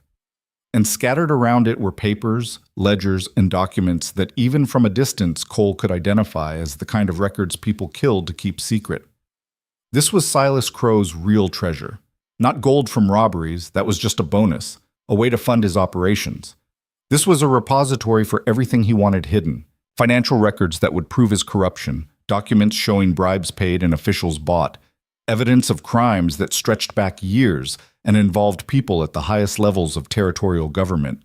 Cole's mind raced through the implications. If he could get his hands on those records, he could destroy Crow's entire network in one blow. But the chamber was clearly still in use, men moving in and out regularly, and there was no way he could crack that safe or carry out enough documents to make a difference before being discovered. He needed a different approach. He needed to either bring the law here to witness this vault for themselves, or he needed to destroy it so thoroughly that Crow lost everything he'd been protecting. The sound of multiple footsteps approaching from the tunnel entrance made the decision for him. Cole slipped back into the shadows of a side passage and pressed himself flat against the wall as a group of men entered the chamber. He recognized Wade Harper's voice immediately. "Get everything loaded and ready to move. The boss wants this location cleared out by dawn. After tomorrow, when he legally owns this mine, we can set up a proper operation. But until then, we can't risk anyone stumbling onto this." "What about the old prospector?" someone asked. "Hawkins ain't stupid. He's going to wonder why Crow's paying so much for a worthless claim." "Hawkins is going to have an unfortunate accident about a week after the sale goes through," Harper said coldly. "Man his age, living alone out in mining country, anything could happen. Rockslide, maybe. Or a bad fall in the dark. Tragic, really, but these things occur." Cole's jaw tightened. So that was Crow's plan. Buy the mine legally to avoid suspicion, then eliminate the one man who might ask awkward questions about what was really here. Clean, efficient, and absolutely ruthless. The men worked quickly, loading documents into crates and smaller strongboxes onto hand trucks for transport up the tunnel. Harper supervised with the attention to detail of a man who knew his boss tolerated no mistakes. Cole waited in his hiding place, barely breathing, as they cleared out more than half the chamber's contents. Finally, Harper seemed satisfied. "That'll do for tonight. Lock it up and post double guards. I don't want anyone getting curious between now and tomorrow." The men filed out, taking their lights with them, and the chamber fell into darkness, broken only by a single lantern left hanging near the entrance. Cole waited until he was certain they were gone, then emerged from his hiding place. He had maybe an hour, possibly less, before guards were posted or someone came back for something forgotten. Not enough time to document everything or carry out evidence, but maybe enough time to ensure Crow never got to use this vault again. Cole searched the chamber quickly, looking for anything he could use. He found cases of mining explosives stored in a corner, left over from the original excavation. Not ideal for what he had in mind. Too much force, too much risk of bringing down the whole hillside, but it would do if he was careful. He pulled out several sticks of dynamite, checking them carefully in the lantern light to make sure they weren't too old or sweating nitroglycerin. Then he arranged them strategically around the chamber, focusing on the support timbers and the entrance to the vault space. His goal wasn't to destroy the evidence, that would defeat the purpose, but to collapse the entrance and seal the chamber until federal authorities could excavate it properly. The fuse would need to be long enough to give him time to get clear, but short enough that Crow's men wouldn't have time to discover and disarm it before it blew. Cole estimated distances, calculated burn rates, and finally settled on a fuse that should give him about 10 minutes. He was preparing to light it when he heard voices from the tunnel entrance. Multiple men, moving fast, their tone urgent rather than casual. Someone had discovered something was wrong. Cole didn't hesitate. He struck a match and touched it to the fuse, watching the spark race along the cord toward the first charge, then turned and ran for the side passage he'd marked earlier as a potential escape route. It was a natural fissure in the rock, narrow and treacherous, but it led upward, and that was all that mattered. Behind him, shouts of alarm echoed through the chamber as Crow's men spotted the burning fuse. Someone yelled to cut it, others scrambled to grab the dynamite, and chaos erupted in the enclosed space. Cole was already climbing, his hands finding holds in the rough stone, his boots scraping for purchase on the narrow walls of the fissure. The explosion came sooner than he'd calculated, the blast channeled and amplified by the tunnel's geometry. The concussion wave hit Cole like a physical blow, slamming him against the stone and nearly knocking him from his precarious perch. Dust and debris filled the fissure, choking and blinding, and for a terrifying moment Cole thought the whole passage was going to collapse and bury him alive. But the rock held. The explosion had been contained to the chamber below, sealing the entrance as Cole had intended, but leaving the hillside above mostly intact. He kept climbing, driven by equal parts fear and determination, until the fissure opened onto the surface and he emerged into the cool night air gasping and covered in rock dust. The scene around him was chaos. Men were running everywhere, some toward the mine entrance where smoke and dust billowed out in thick clouds, others searching the perimeter for whoever was responsible. In the distance, Cole could hear Harper's voice bellowing orders, trying to organize a search, while simultaneously assessing the damage. Cole didn't wait to see how successful they'd be. He half ran, half stumbled down the hillside toward where he'd left his horse, his lungs burning from the dust he'd inhaled, his hands scraped raw from the climb. The gray gelding nickered softly when he appeared, clearly disturbed by the explosion, but steady enough to mount. Cole swung into the saddle and urged the horse into motion, keeping low and using every bit of cover the terrain offered. Behind him, lanterns bobbed and weaved as search parties spread out, but the explosion had disoriented them enough that their search pattern was confused and inefficient. He'd ridden perhaps a mile when he heard the thunder of approaching hoofbeats and realized that at least one group had picked up his trail. Cole leaned forward, giving the gray his head, and the horse responded with a burst of speed that spoke of good breeding and better heart. The chase became a blur of moonlit terrain and desperate calculation, Cole choosing routes that favored his lighter weight and his horse's agility over the raw speed of his pursuers. He led them through rocky ground that slowed their pace, across streams that confused the trail, and finally into a dense stand of pine where the darkness was absolute and the going treacherous. When Cole finally emerged on the other side of the pine forest, he'd lost his pursuers, or at least gained enough distance that their pursuit became blind guesswork. He kept riding, not back toward Red Vale, but in a wide arc that would bring him to the town from a different direction, making it harder for anyone to track where he'd been. The sky was just beginning to lighten in the east when Cole finally dismounted in the alley behind the boarding house. His horse was blown, sides heaving and coat dark with sweat. Cole walked him until the animal's breathing steadied, then gave him water and a quick rub-down before heading inside. Mrs. Patterson was already up, starting breakfast preparations, and her eyes widened when she saw Cole's condition. "Don't even tell me," she said, shaking her head. "I don't want to know what you've been doing that leaves a man looking like he crawled out of a mine shaft." "Probably best," Cole agreed.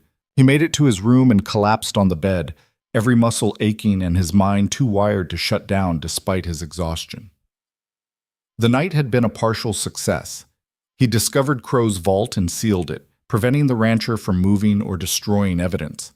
But he hadn't gotten proof that could be used in court, hadn't documented what he'd seen, and had quite possibly just escalated the situation to the point where Crow would have no choice but to go all in, which meant the engagement celebration happening tonight was going to be far more dangerous than anyone anticipated. Cole forced himself to rest for a few hours, knowing he'd need every bit of strength for what was coming. When he finally rose, the sun was well up and Red Vale was bustling with activity. He cleaned himself up as best he could, changed into fresh clothes, and headed downstairs to find breakfast and information. The Silver Spur Saloon was already half full when Cole walked in. Men gathered over coffee and whiskey, debating the news that was spreading through town like wildfire. There'd been an explosion at the Willow Creek mine. Some said it was an accident, others claimed sabotage. A few even whispered that it was a warning, though no one seemed to know who was warning whom or why. Cole took a seat at the bar and ordered coffee, listening to the conversations around him while watching the door. It didn't take long for Sheriff Garrett to arrive, his face grim and his movements carrying the tension of a man expecting trouble. Garrett spotted Cole and made his way over, signaling the bartender for privacy. When they were relatively alone, the sheriff said quietly, "You want to tell me what happened at Willow Creek last night?" "Heard there was some excitement out that way," Cole said noncommittally. Excitement. Garrett's laugh was bitter. "That's one word for it. Crow's fit to be tied. Somebody got into his mine, and he's convinced it was either claim jumpers or federal agents. Can't imagine which. What's he planning to do about it?" "That's the question, isn't it?" Garrett leaned against the bar, his voice barely above a whisper. "I've known Silas Crow for 15 years, watched him build his empire, watched him destroy anyone who got in his way. But I've never seen him like this, scared and furious at the same time, which makes him more dangerous than I've ever known him to be." "Scared of what?" Garrett met Cole's eyes. "Scared of losing everything. That mine wasn't about gold or even about hiding stolen goods. It was about control. Having leverage over everyone he'd ever bribed or blackmailed, keeping proof of his crimes where he could protect it or use it as needed. Now that vault is buried under tons of rock, and he can't get to it without exposing what it was really for." "Sounds like his problem, not ours," Cole said. "Except he's going to strike back. Tonight, at the celebration, when everyone who matters in Red Vale is gathered in one place." Garrett's hand trembled slightly as he set down his coffee cup. "Clara told me what you found in that cache, told me about Harper admitting they've been behind the robberies. I wrote it all down like I said I would. But now I'm thinking it might not matter. I'm thinking Crow's about to do something that makes all of this look like a church social." Cole felt ice forming in his gut. "What did you hear?" "Nothing concrete, just whispers, fragments of conversation I wasn't meant to overhear. Something about a final solution. Something about making an example that Red Vale will never forget." Garrett's face was ashen. "I think he's planning to rob his own party, Cole. Stage a robbery during the celebration, kill anyone who might testify against him, and disappear with enough money to start over somewhere else." The pieces clicked into place in Cole's mind with horrible clarity. The timing made perfect sense. Crow knew federal agents were coming, knew his operation was compromised, knew that the explosion at the mine meant someone had discovered his secrets. So he was going to cut his losses, eliminate his enemies, grab whatever liquid assets he could carry, and vanish before the law could close in. And the engagement celebration, with its gathering of Red Vale's wealthiest citizens and most influential families, would provide both the cover and the opportunity he needed. "The bank," Cole said suddenly. "He's going to hit the bank during the party when everyone's distracted and the vault's been open to provide cash for the celebration expenses." Garrett nodded slowly. "That's my thinking too. And anyone who might know too much, Clara, me, you, if he can find you, will all be conveniently killed during the robbery. Tragic victims of the same outlaws who've been terrorizing the territory. Unless we stop him first." "With what?" Garrett's frustration boiled over. "I'm one sheriff with 2 deputies, both of whom are probably on Crow's payroll.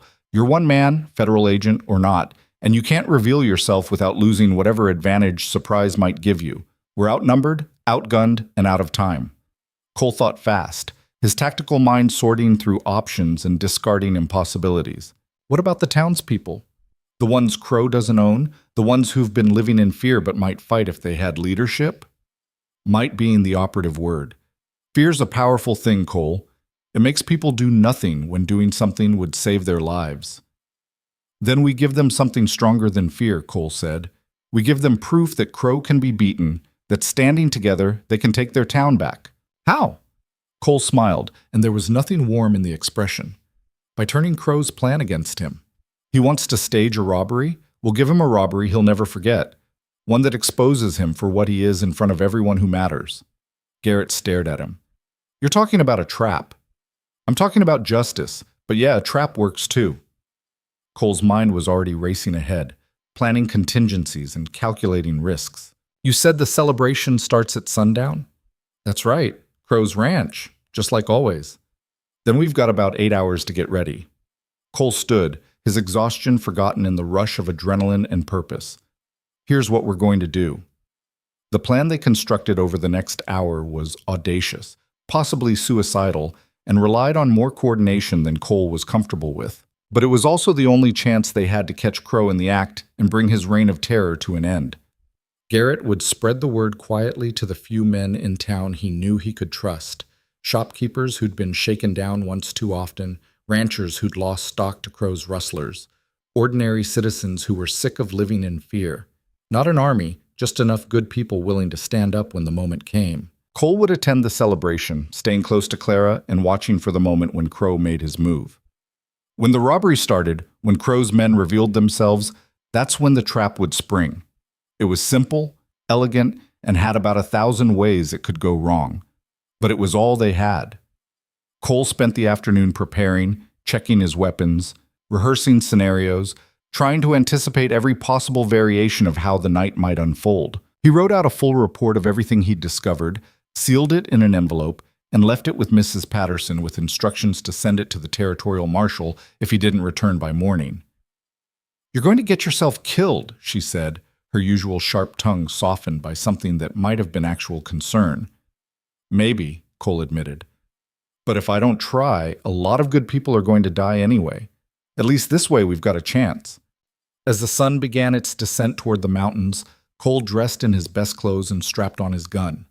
The weight of it was comforting, familiar, a reminder that he'd faced long odds before and survived. He'd survived not because he was faster or luckier than other men, but because he was willing to do what needed doing regardless of the cost. Tonight would test that willingness like never before. The ride out to Crow's ranch was different this time. The road lined with carriages and wagons, all heading the same direction, wealthy families dressed in their finest heading to the social event of the season. Cole joined the procession, just another face in the crowd, his eyes constantly scanning for threats and opportunities. Crow's ranch was ablaze with light, lanterns strung between posts and torches lining the drive, music already drifting from the gardens where the celebration was underway. It looked festive, welcoming, a perfect frontier version of civilized society. But Cole could see past the facade. He could see the armed men positioned at strategic points, more security than any normal party would require. He could see the nervous energy in the staff, the way conversations paused when certain people walked past, the undercurrent of tension that suggested everyone sensed something was about to happen, even if they couldn't name what. Cole handed his horse to a vaquero and joined the flow of guests heading toward the gardens. The engaged couple stood near the entrance, receiving congratulations and well wishes, both of them young and happy and completely unaware that their celebration was about to become a battlefield. Clara found him within minutes, appearing at his elbow with a glass of champagne and a smile that didn't reach her eyes. "You came," she said quietly. "I wasn't sure you would." "Wouldn't miss it," Cole said. "Your uncle here?" "Inside, meeting with some business associates. He's been on edge all day, snapping at servants and pacing like a caged animal." Clara's hand trembled slightly as she raised her glass. "Something's going to happen tonight, isn't it?" "Yes," Cole said simply. There was no point in lying to her, not now. "But we're ready for it. Garrett's got people positioned, and I'll be watching. When it starts, you get clear and let us handle it." "Like hell I will," Clara said. "This is my fight as much as yours." Before Cole could argue, a commotion at the entrance announced Silas Crow's arrival. The rancher appeared dressed in an expensive suit, his silver hair impeccably groomed, his smile wide and welcoming as he moved through the crowd, shaking hands and making small talk.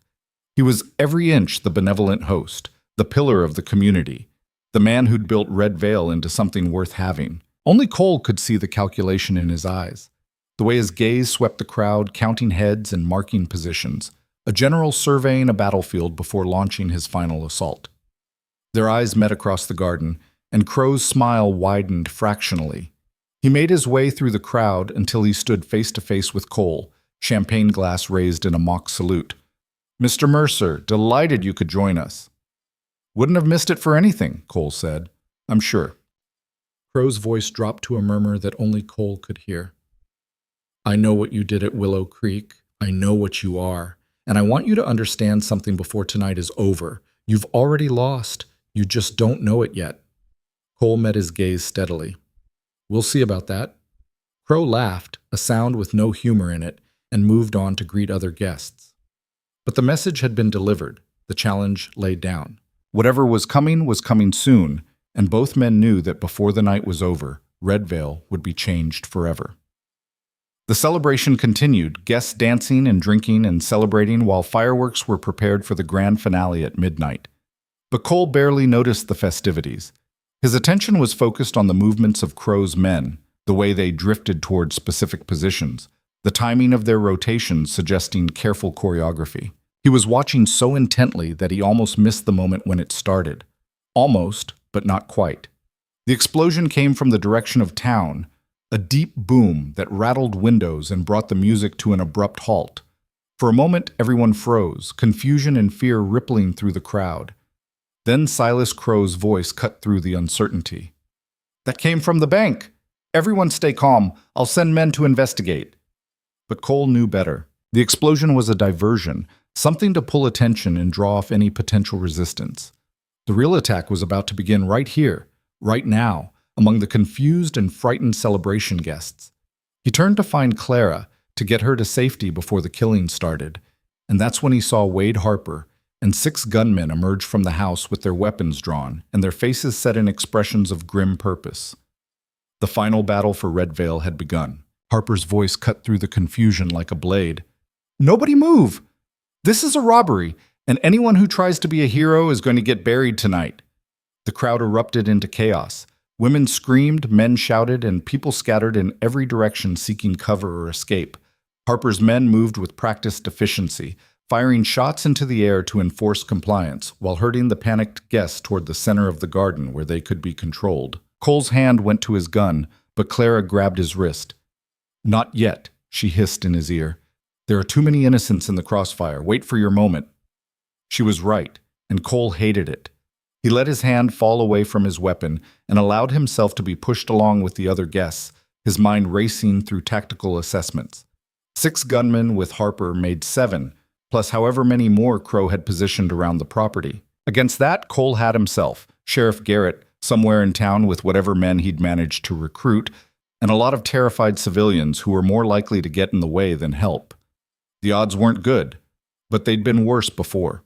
He just had to stay patient, stay smart, and wait for the opening he knew would come. Crow appeared on the veranda of his house, and the performance he gave would have been worthy of any stage actor in San Francisco. His face was a mask of shock and outrage, his voice booming across the assembled crowd.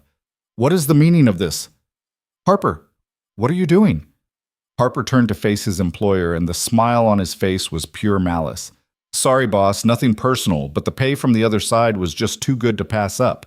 These folks here are going to fund my retirement, and you're going to watch it happen."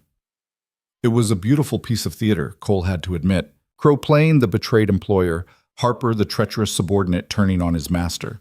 Anyone watching would believe this was exactly what it appeared to be, a robbery carried out by a man close enough to Crow's operation to know when and where to strike. But Cole saw the tell in the way Harper's eyes flicked to Crow for just a fraction of a second before delivering his line. Saw the almost imperceptible nod Crow gave in return. This wasn't a betrayal. This was all part of the plan, a carefully orchestrated deception designed to give Crow exactly what he wanted while making him look like a victim. "You won't get away with this," Crow said, his voice shaking with what sounded like genuine fury. "The law will hunt you down." "The law?" Harper laughed. "The law in Red Vale is Sheriff Garrett, and he's busy in town dealing with that little fire we set at the bank. By the time he figures out what's really happening, we'll be across the territorial line with enough money to live like kings." One of Harper's men moved through the crowd with a canvas sack, collecting jewelry, wallets, and anything else of value. Women wept as they surrendered their pearls and rings. Men handed over their watches with shaking hands, and all the while Harper kept his rifle trained on the crowd with the casual confidence of a man who'd done this before. Cole studied the positioning, looking for weaknesses. The gunmen were spread out enough that taking down one wouldn't stop the others from massacring the crowd. The nearest cover was 10 feet away, too far to reach before bullets found him. And scattered through the hostages were people he recognized. The mayor with his wife and grandson, the banker whose daughter was being celebrated tonight, ordinary shopkeepers and ranchers who'd done nothing to deserve being caught in this nightmare. He needed to change the dynamic somehow, create an opportunity for the good people of Red Vale to fight back. But how? The answer came from an unexpected source. One of the guests, a young ranch hand who couldn't have been more than 20, made a desperate lunge for one of the gunmen. It was a brave, foolish move that had no chance of success, but it created exactly the kind of chaos Cole had been waiting for. The ranch hand grabbed for the gunman's rifle, and in the struggle, a shot went wild into the crowd. People screamed and scattered, the tight grouping Harper's men had created dissolving into pandemonium. Cole moved instantly, using the confusion to close the distance to the nearest gunman, a heavy-set man with a shotgun who was trying to reestablish control. Cole hit him low and hard, driving his shoulder into the man's midsection and knocking him backward. They went down together, grappling for the shotgun, rolling across the manicured lawn, while around them the battle expanded. The young ranch hand had been shot but not killed, and his sacrifice had inspired others. Men who'd been frozen with fear suddenly found their courage, rushing the nearest gunman, grabbing for weapons, fighting back with the desperate fury of people who had nothing left to lose. Cole got his hand on the shotgun and twisted hard, hearing bones snap as the gunman's finger broke in the trigger guard. The man screamed and let go, and Cole came up with the weapon, swinging it around to face the larger threat. Harper was trying to restore order, firing over the heads of the crowd, his voice bellowing commands that were being drowned out by the chaos. A bullet whined past Cole's ear, close enough that he felt the displaced air, and he dropped flat as return fire stitched across the garden. He spotted Clara taking cover behind an overturned table, her face set in grim determination as she pulled a small pistol from somewhere in her dress. She was watching the house, her attention fixed on something Cole couldn't see from his position. Then he understood. While everyone else was focused on Harper and his men in the garden, Crow had slipped back inside the house. This whole robbery, the entire elaborate performance, had been designed to give him cover to disappear with whatever portable wealth he could carry. The engagement celebration, the terrified hostages, even Harper's supposed betrayal. It was all just theater, a grand distraction while Crow made his escape. Cole pushed to his feet and ran for the house, keeping low, using the fighting around him as cover. Bullets kicked up dirt at his heels and something tugged at his sleeve with the hot kiss of a near miss. But he made it to the veranda and crashed through the door into the house's dim interior. The silence inside was jarring after the chaos of the garden. Cole moved through the rooms with his stolen shotgun at the ready, his senses straining for any sound that would reveal Crow's location. He passed through a parlor, a dining room, and found himself in Crow's study, the same room where he'd shared whiskey and cigars just a few nights ago. The safe stood open, its heavy door swung wide to reveal empty shelves. On the desk sat 3 leather satchels, bulging with what Cole assumed was cash, bonds, and anything else Crow could liquidate quickly. But the rancher himself was nowhere to be seen. Cole was turning to search the rest of the house when he heard the distinctive click of a hammer being cocked. He froze, then slowly turned to find Silas Crow standing in the doorway with a pistol aimed at Cole's chest. "I have to admit," Crow said conversationally, "you've been more trouble than I anticipated, Mr. Mercer. Or should I call you Marshal Mercer?" "Yes, I know what you are. I've known since the day you arrived in Red Vale. Did you really think I wouldn't have my sources in the territorial capital? That I wouldn't be informed the moment the federal government decided to take an interest in my affairs?" Cole kept his shotgun pointed at the floor, knowing that if he tried to raise it, Crow would fire. "If you knew, why let me run around causing problems?" "Because I wanted to see what you'd discover, what evidence you thought you had. Wanted to understand how much the government really knew about my operations." Crow's smile was cold. "Turns out, not as much as they thought. And after tonight, it won't matter anyway. The vault at Willow Creek is buried, the records inside destroyed or inaccessible. Harper and his men will take the blame for the robberies, for the murders, for everything. And I'll emerge as just another victim, a respected businessman who lost his trusted lieutenant to greed and betrayal." "Sheriff Garrett knows the truth," Cole said. "Clara knows. You can't kill everyone who might testify against you." "Can I?"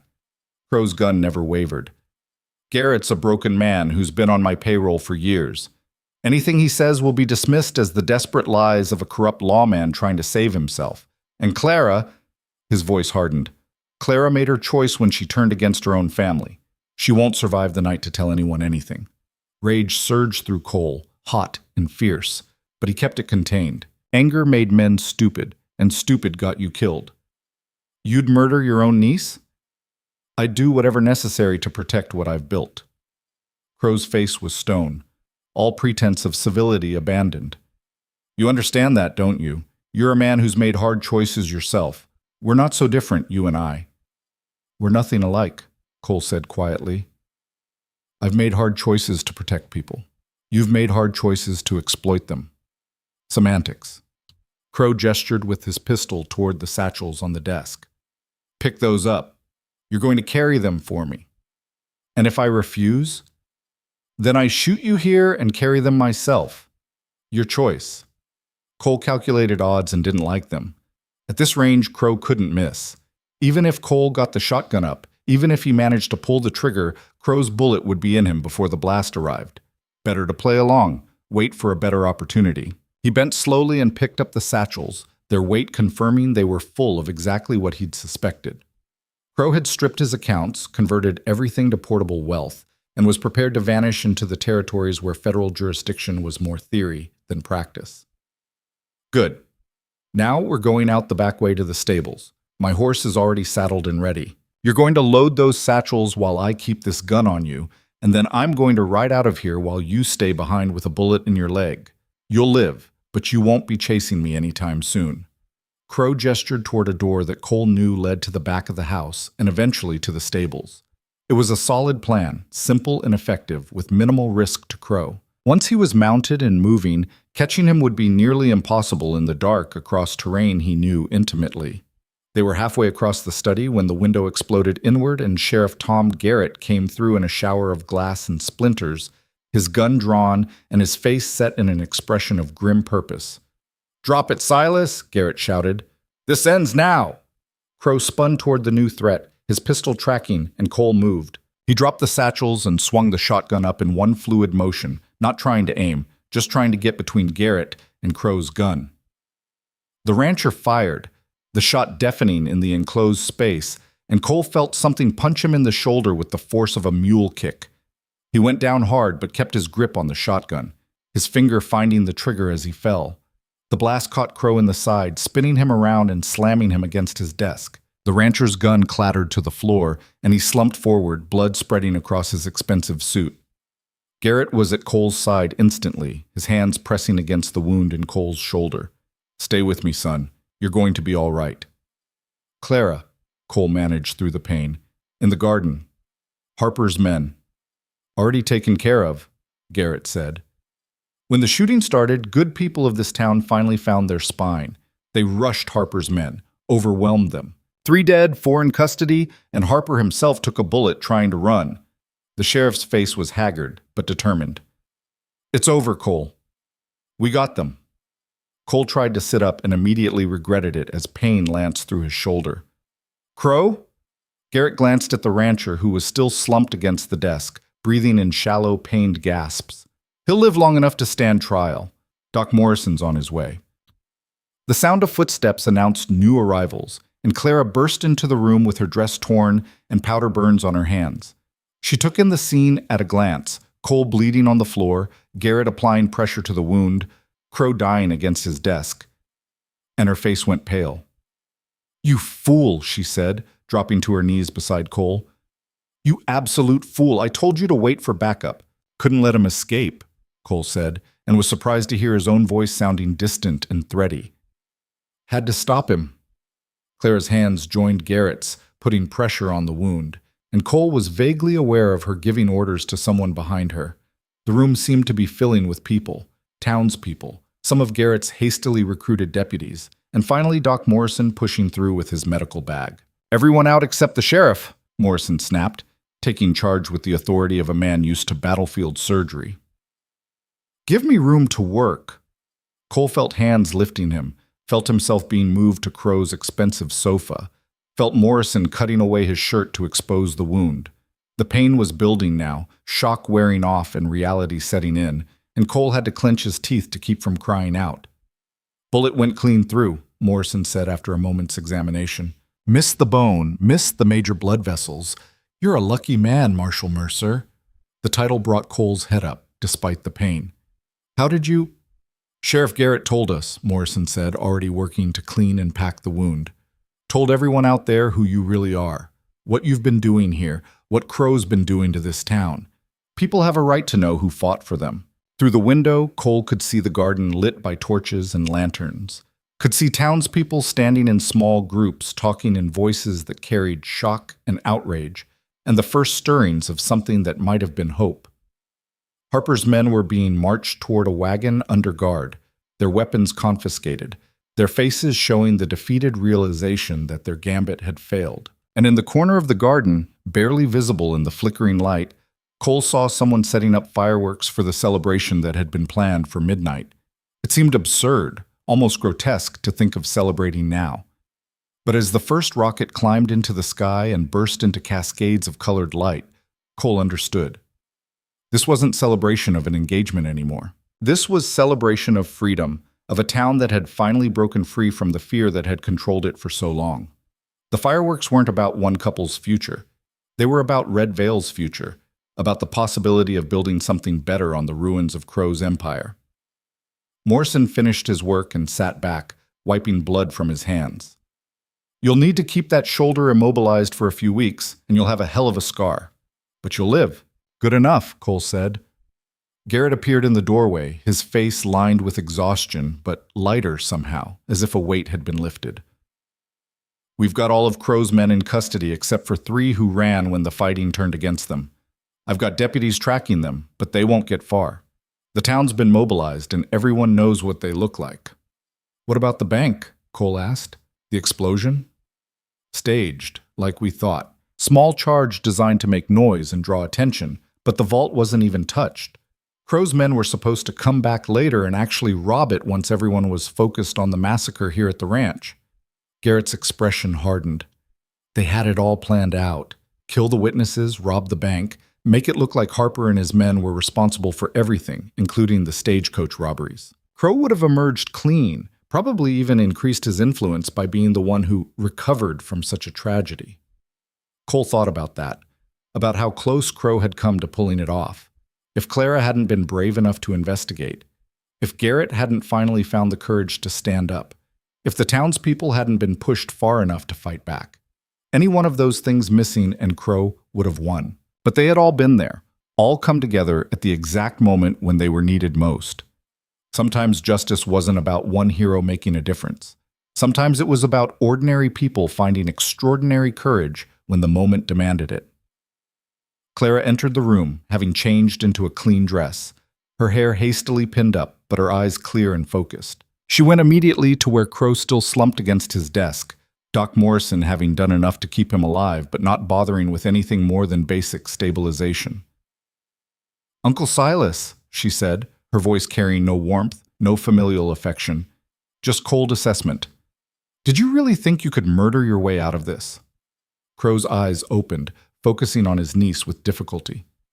"Clara, I did everything for you. Built this empire, created this life. You built nothing," Clara interrupted.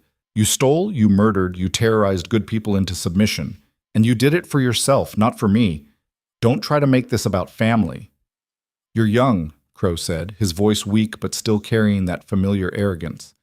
"You don't understand how the world works. Power is everything, and I had more power than any man in 3 territories. That should count for something." "It does," Clara said. "It counts as evidence of how far you fell from anything resembling human decency."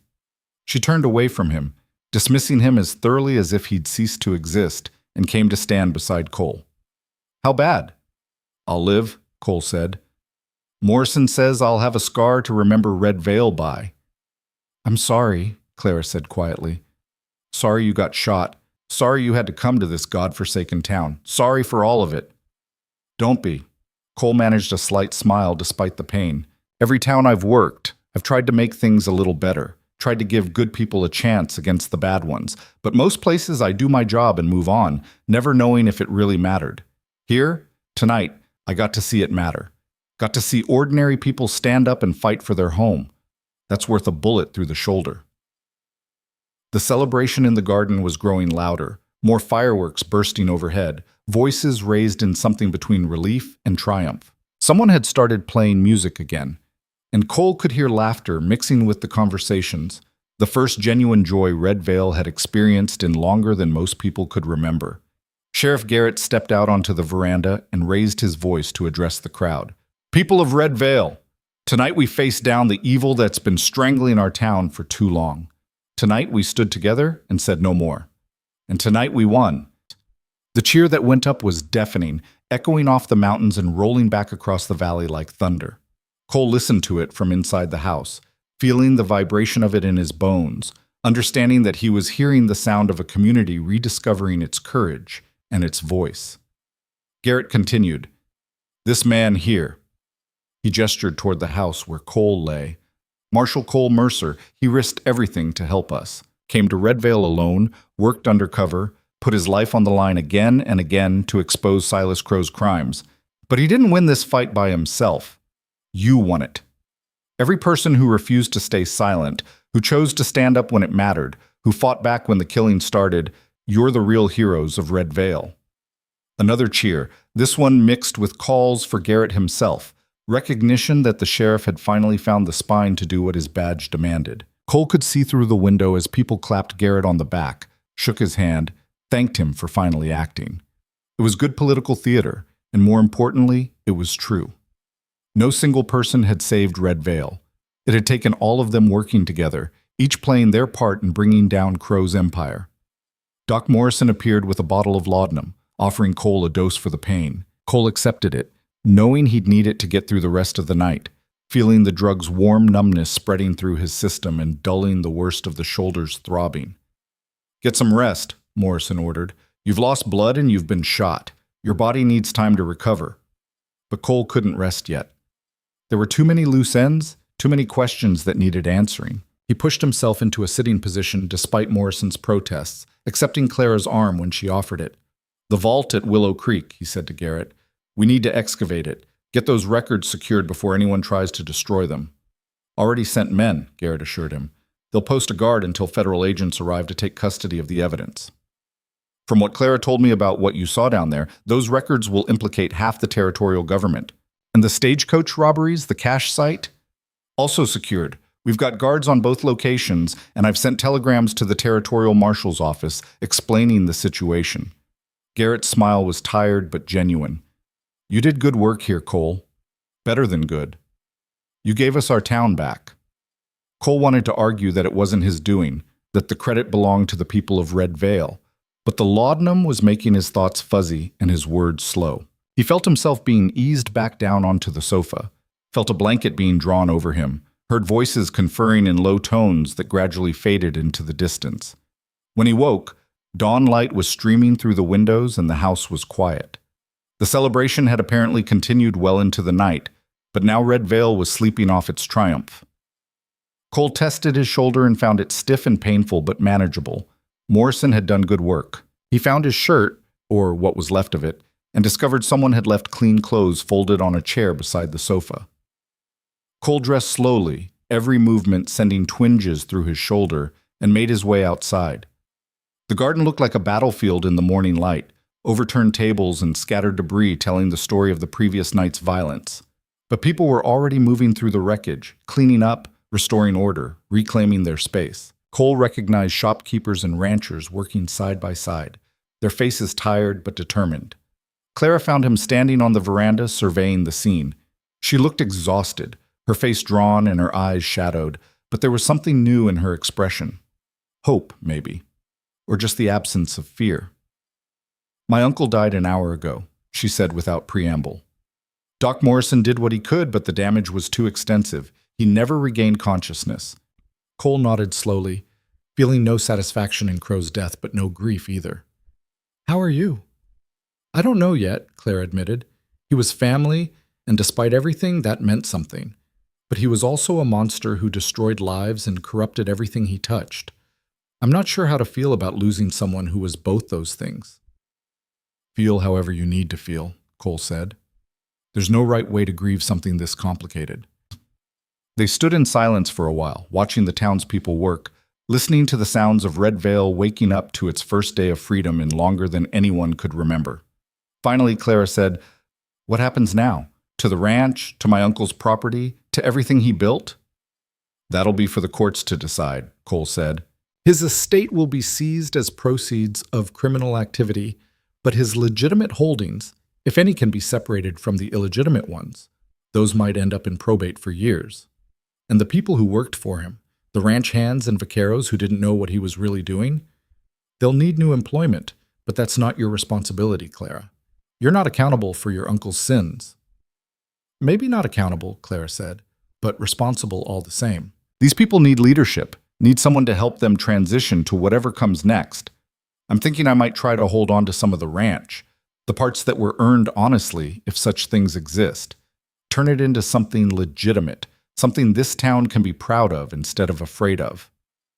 Cole studied her, seeing the steel beneath the exhaustion, the determination that had led her to stand against her own uncle when it mattered most. You'd make a good rancher, he said. Better than Crow ever was. High praise, Clara said dryly, though the bar is admittedly quite low. Sheriff Garrett appeared, walking up the drive with a telegram in his hand and an expression that suggested official business. Morning, Cole. How's the shoulder? Hurts like hell, but I'll live. What's the word from the territorial capital? Federal agents are on their way, should arrive by tomorrow evening. They want a full deposition from you, from me, from everyone involved. Garrett handed over the telegram. They also want to know if you'll stay on to help with the investigation and prosecution, or if you're planning to move on to your next assignment. Cole read the telegram twice, thinking about the offer. Part of him wanted to stay, to see this through to the end, to make sure justice was properly served and Red Vale got the fresh start it deserved. But another part of him knew that his work here was essentially done. The rest was paperwork and legal proceedings, important but not requiring his specific skills. I'll stay until the federal agents arrive, he decided. Help them get oriented, make sure they understand what happened here. After that, I'll let them handle the prosecution. Red Vale doesn't need me anymore. Maybe not need, Clara said softly, but that doesn't mean you wouldn't be welcome to stay. Cole met her eyes and saw the invitation there, the possibility of something beyond professional respect. In another life, in another circumstance, he might have been tempted to see where that possibility led. But he'd learned long ago that men in his profession didn't get to put down roots, didn't get to build the kind of life that involved staying in one place long enough to watch it grow. I appreciate that, he said. More than you know. But there are other towns like Red Vale, other Silas Crows who need stopping. That's the job I signed up for, and I'm not done yet. Clara nodded, accepting his answer even if she didn't entirely like it. Then at least stay for a few more days. Let that shoulder heal a bit. Let us properly thank you for what you've done. Red Vale owes you that much. Red Vale owes me nothing, Cole said firmly. Everything that happened here, you did it yourselves. I just helped point you in the right direction. Garrett snorted. That's one way of putting it. Another way would be that you risked your life repeatedly, exposed a massive criminal conspiracy, and got shot in the process. But sure, you just pointed us in the right direction. The three of them stood together on the veranda as the sun climbed higher, and Red Vale continued waking up to its new reality. Down in the garden, someone had started a fire and was brewing coffee, the smell drifting up to where they stood and mixing with the scent of sage and pine from the surrounding hills. It was, Cole thought, the smell of a new beginning. Not perfect, not without challenges ahead, but honest in a way Red Vale hadn't been in far too long. The next few days passed in a blur of depositions, statements, and endless questions as Garrett worked to document everything that had happened while Cole recovered from his wound and prepared to move on. The federal agents arrived as promised, a team of 3 grim-faced men who listened to the testimony, examined the evidence from the Willow Creek vault, and began building the case that would dismantle what remained of Crow's criminal network. Cole spent hours with them, explaining his investigation, providing context and background they couldn't get anywhere else. He showed them the maps he'd made, the notes he'd taken, the pattern of corruption that stretched far beyond Red Vale's borders. By the time he was finished, they had enough evidence to indict at least 24 officials and businessmen across 3 territories. This is exceptional work, Marshal Mercer, the lead agent said, reviewing the documentation. You should be proud of what you've accomplished here. Just doing the job, Cole said. Well, the job's not over yet. The territorial governor wants to offer you a promotion, make you chief investigator for frontier criminal operations. It would mean more authority, better resources, a permanent base in Denver instead of living out of saddlebags. It was tempting, Cole had to admit. The chance to coordinate investigations instead of conducting them alone, to build a team that could tackle corruption on a larger scale.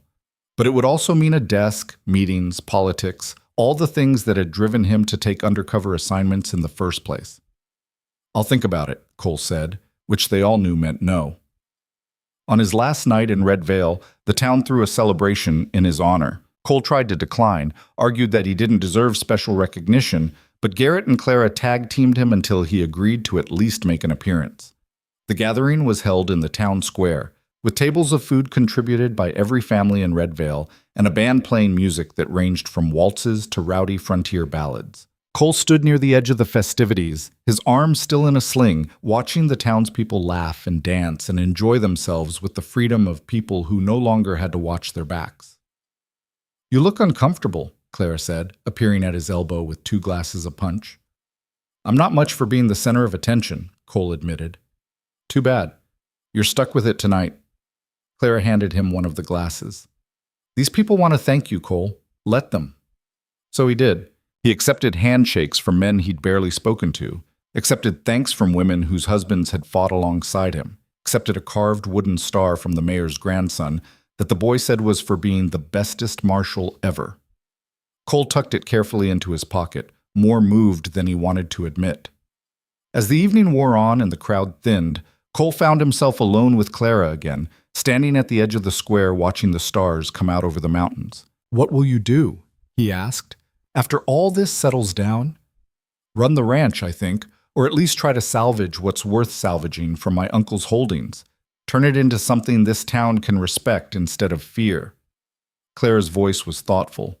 "And maybe get involved in local government. Make sure we never let someone like Silas Crow take control again." "You'd be good at that," Cole said. "Maybe. Or maybe I'll fail spectacularly and end up selling everything to pay off his debts." Clara smiled slightly. "Either way, it'll be my choice to make. That's more than I've had in a long time."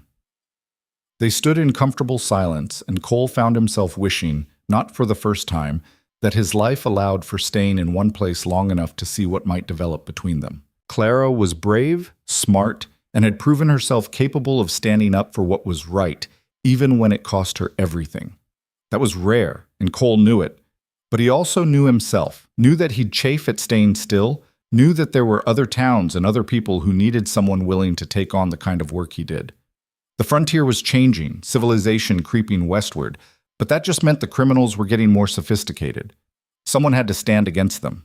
"You'll move on soon," Clara said, not making it a question. "Day after tomorrow. I've got business in Montana, another assignment waiting." "Another corrupt official?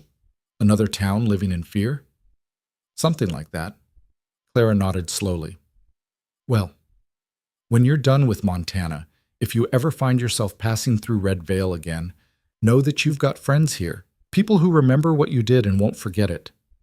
"I appreciate that," Cole said, and meant it. The celebration wound down as midnight approached, families gathering their sleepy children and heading home to beds they could sleep in without fear for the first time in years. Cole helped clean up, stacking chairs and carrying tables, doing the simple physical work that helped ground him after the violence and chaos of the previous days. When the square was finally empty except for Garrett checking the last of the lanterns, Cole made his way back to the boarding house. Mrs. Patterson was waiting up, which didn't surprise him. "Leaving soon?" she asked. "Tomorrow," Cole confirmed. "Got an early start planned?" "Figured as much. You're the restless type, always were." She handed him a small package wrapped in brown paper. "Something for the road. Don't open it until you're well clear of town." Cole accepted the package, knowing better than to argue with her. "Thank you, Mrs. Patterson, for everything." "Just doing my job, same as you." But her eyes softened slightly. "You did good here, Mr. Mercer. Better than most. Red Vale won't forget it." Cole climbed the stairs to his room for the last time, his shoulder aching from the evening's activity, but his mind finally quiet. Tomorrow he'd ride out, leave Red Vale behind, and start preparing for whatever came next. But tonight, he could rest knowing that he'd made a difference, that this town and its people had a fighting chance at something better. It was, he thought as he stretched out on the bed, about as close to victory as men in his profession ever got to claim. Dawn broke over Red Vale with a clarity that seemed almost symbolic, the sky turning from deep purple to rose gold to brilliant blue without a single cloud to mar its perfection. Cole stood at his window watching the transformation, his saddlebags already packed and his gray gelding saddled and waiting at the livery stable. Everything was ready for departure except the man himself, who found himself oddly reluctant to leave despite having spent his entire adult life moving from town to town without looking back. He shook off the sentiment and headed downstairs, where Mrs. Patterson had breakfast waiting. She didn't say much as she served him eggs and bacon and coffee strong enough to strip paint, but her silence carried more weight than words would have. When he finished eating and stood to leave, she pressed a second package into his hands, this one larger than the one she'd given him the night before. "Food for the trail," she said gruffly. "And before you argue, it's just leftovers that would go to waste anyway." Cole accepted the package with a nod of thanks, knowing that arguing with Mrs. Patterson was about as productive as arguing with a thunderstorm. He settled his account, added an extra $5 that she tried to refuse but eventually pocketed, and stepped out into the morning. The street was quiet at this early hour, just a few shopkeepers opening their doors and the blacksmith already at work, his hammer ringing against the anvil in a rhythm that spoke of honest labor and simple purpose. Cole walked toward the livery stable, his boots leaving tracks in the dust that would be gone by afternoon when the wind picked up. Sheriff Garrett was waiting at the stable, leaning against the fence with his hat pushed back and his badge catching the morning light. He straightened when Cole approached, extending his hand. "Didn't think you'd leave without saying goodbye," Garrett said. "Wasn't planning to." Cole shook the offered hand, feeling the strength in the older man's grip. "How's the town settling in?" "Better than I expected. Folks are talking about forming a proper town council, establishing some kind of oversight, so no one person can accumulate that much power again." Garrett's expression was thoughtful. "Your federal agent friends suggested we apply for territorial funding to improve the sheriff's office, hire a couple more deputies, maybe even build a proper jail instead of using that back room at the freight office. Sounds like progress." "It is, thanks to you." Garrett pulled an envelope from his vest pocket. "This came in on the Morning Telegraph, addressed to you." Cole opened the envelope and found a brief message from the territorial governor's office. The promotion offer still stood, along with a request that he report to Denver within the month to discuss his new assignment. The salary mentioned was generous, the authority considerable, and the opportunity to make a real difference undeniable. He folded the telegram and tucked it into his pocket without comment. "They offering you something good?" Garrett asked. "Desk job in Denver. More money, more responsibility, more politics." "You gonna take it?" Cole looked around Red Vale, taking in the town that had nearly been destroyed by one man's greed and corruption, seeing instead the resilience of the people who'd fought to reclaim it. "Not sure yet. Got some thinking to do first." "Well, while you're thinking, remember that there's a place for you here if you want it. Deputy's job is yours for the asking, and the pay's not much, but the work is honest." Garrett smiled slightly, "Though I suspect you're not the type to settle down in one place." "Never have been," Cole admitted. "But I appreciate the offer all the same." The stable boy brought out Cole's gray gelding, the animal fresh and eager despite the early hour. Cole checked the saddle and his gear with the thoroughness of long habit, making sure everything was secure. He was tying Mrs. Patterson's packages to his saddle when he heard footsteps behind him. Clara Hale appeared around the corner of the stable, dressed in riding clothes and leading her own horse. Her hair was braided back in a practical style, and she carried herself with the easy confidence of someone who'd spent half her life in the saddle. "Thought I might ride with you a ways," she said without preamble. "If you don't mind the company." Cole glanced at Garrett, who was suddenly very interested in examining a loose nail on the fence post. "I don't mind." They mounted up and rode out of town together, heading north on the same road Cole had traveled when he'd first arrived in Red Vale 3 weeks ago. The morning was cool and pleasant, with a breeze carrying the scent of sage and pine down from the mountains. For a while, neither of them spoke, content to let the horses set the pace and enjoy the simple pleasure of movement through open country. It was Clara who finally broke the silence. "The federal agents finished going through my uncle's papers. They found records going back 15 years, bribes, payoffs, evidence of at least 24 murders he ordered or carried out himself." Her voice was steady but tight with emotion. "The man I lived with, the man who raised me after my parents died, was responsible for things I can barely comprehend." "You're not responsible for his crimes," Cole said quietly. "I know that. Intellectually, I know that." Clara's hands tightened on her reins. but I keep wondering if I should have seen it sooner, should have questioned more, should have done something before it got so bad. You did what you could with the information you had. No one can ask more than that. Can't they? Clara turned to look at him, her hazel eyes searching his face. You came to Red Vale alone, put yourself at risk again and again, and you didn't even know anyone here. I lived with the monster and did nothing for years because it was easier to look away. Cole considered his words carefully before responding. Looking away when you're young and powerless isn't the same as looking away when you're old and complicit. You were trapped, Clara. The moment you had the ability to act, you did. That's what matters. They rode in silence for another mile before Clara spoke again. The ranch is mine now. The federal court ruled that since it was purchased before my uncle's criminal enterprise really began, it can't be seized as proceeds of crime.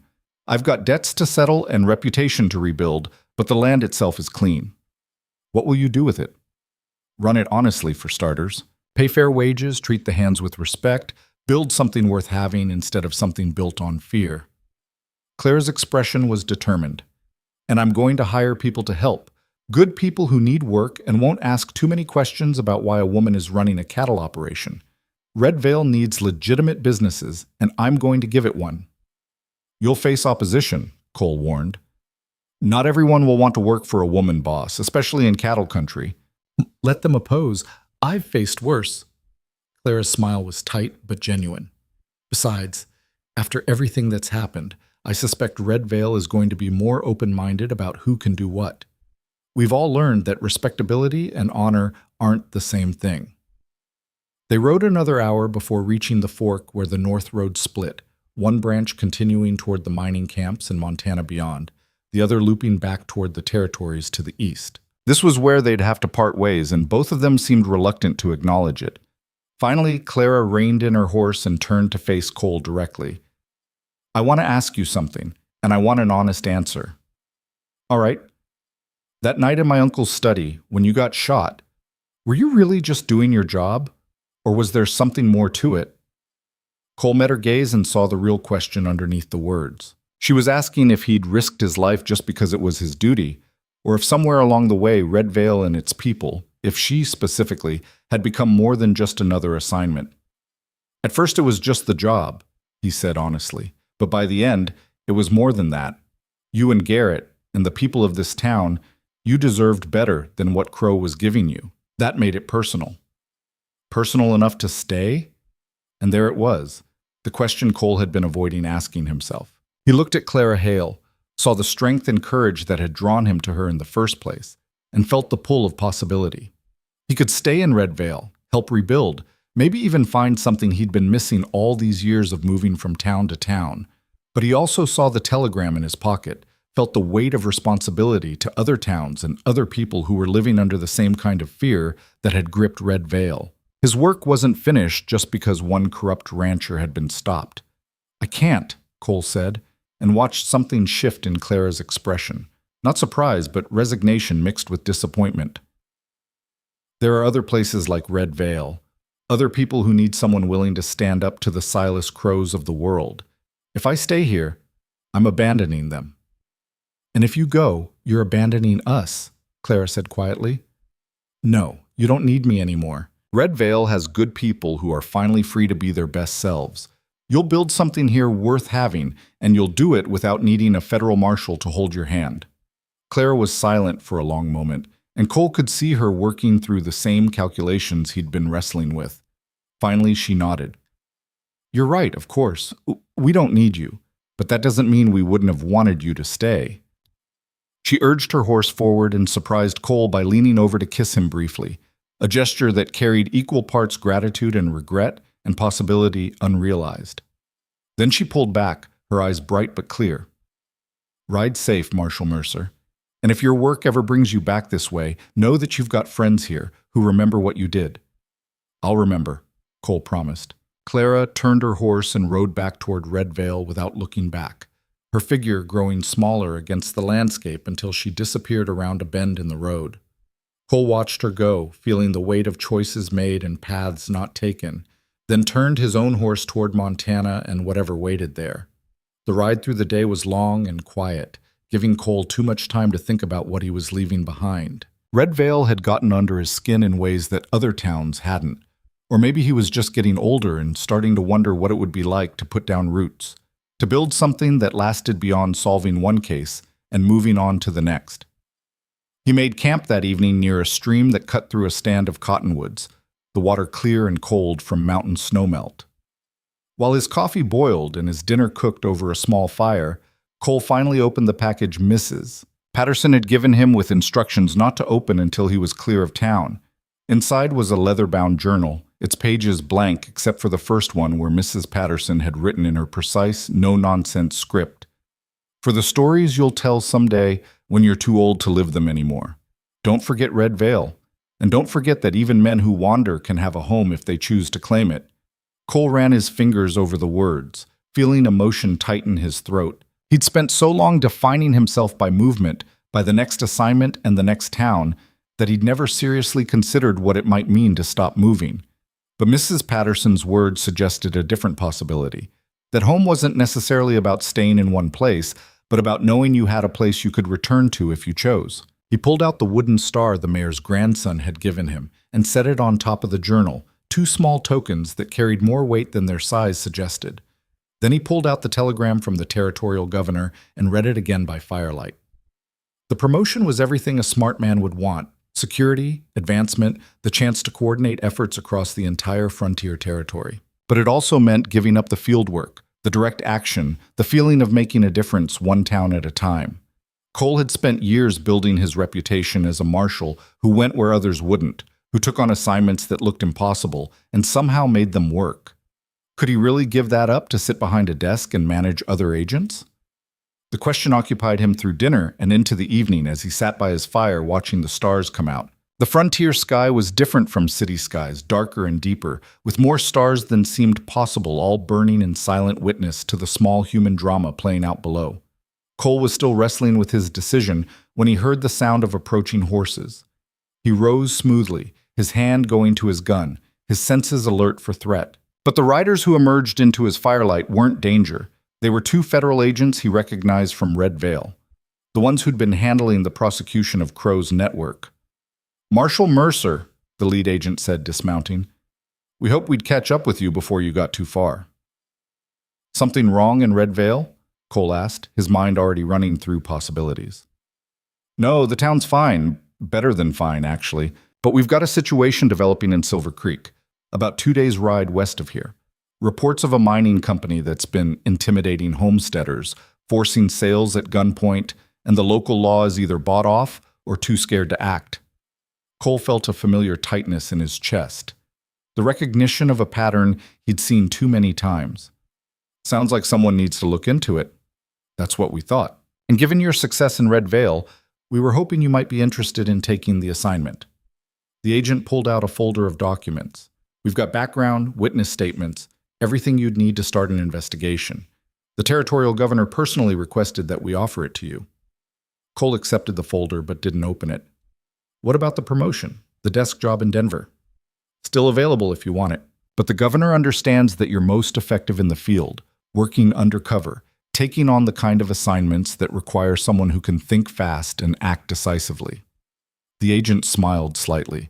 His exact words were, "Don't waste Mercer's talents pushing paper when he could be saving towns." It was, Cole realized, exactly the kind of choice that defined a man's path. Take the promotion and the security it offered, step back from the dangerous work, and build something different.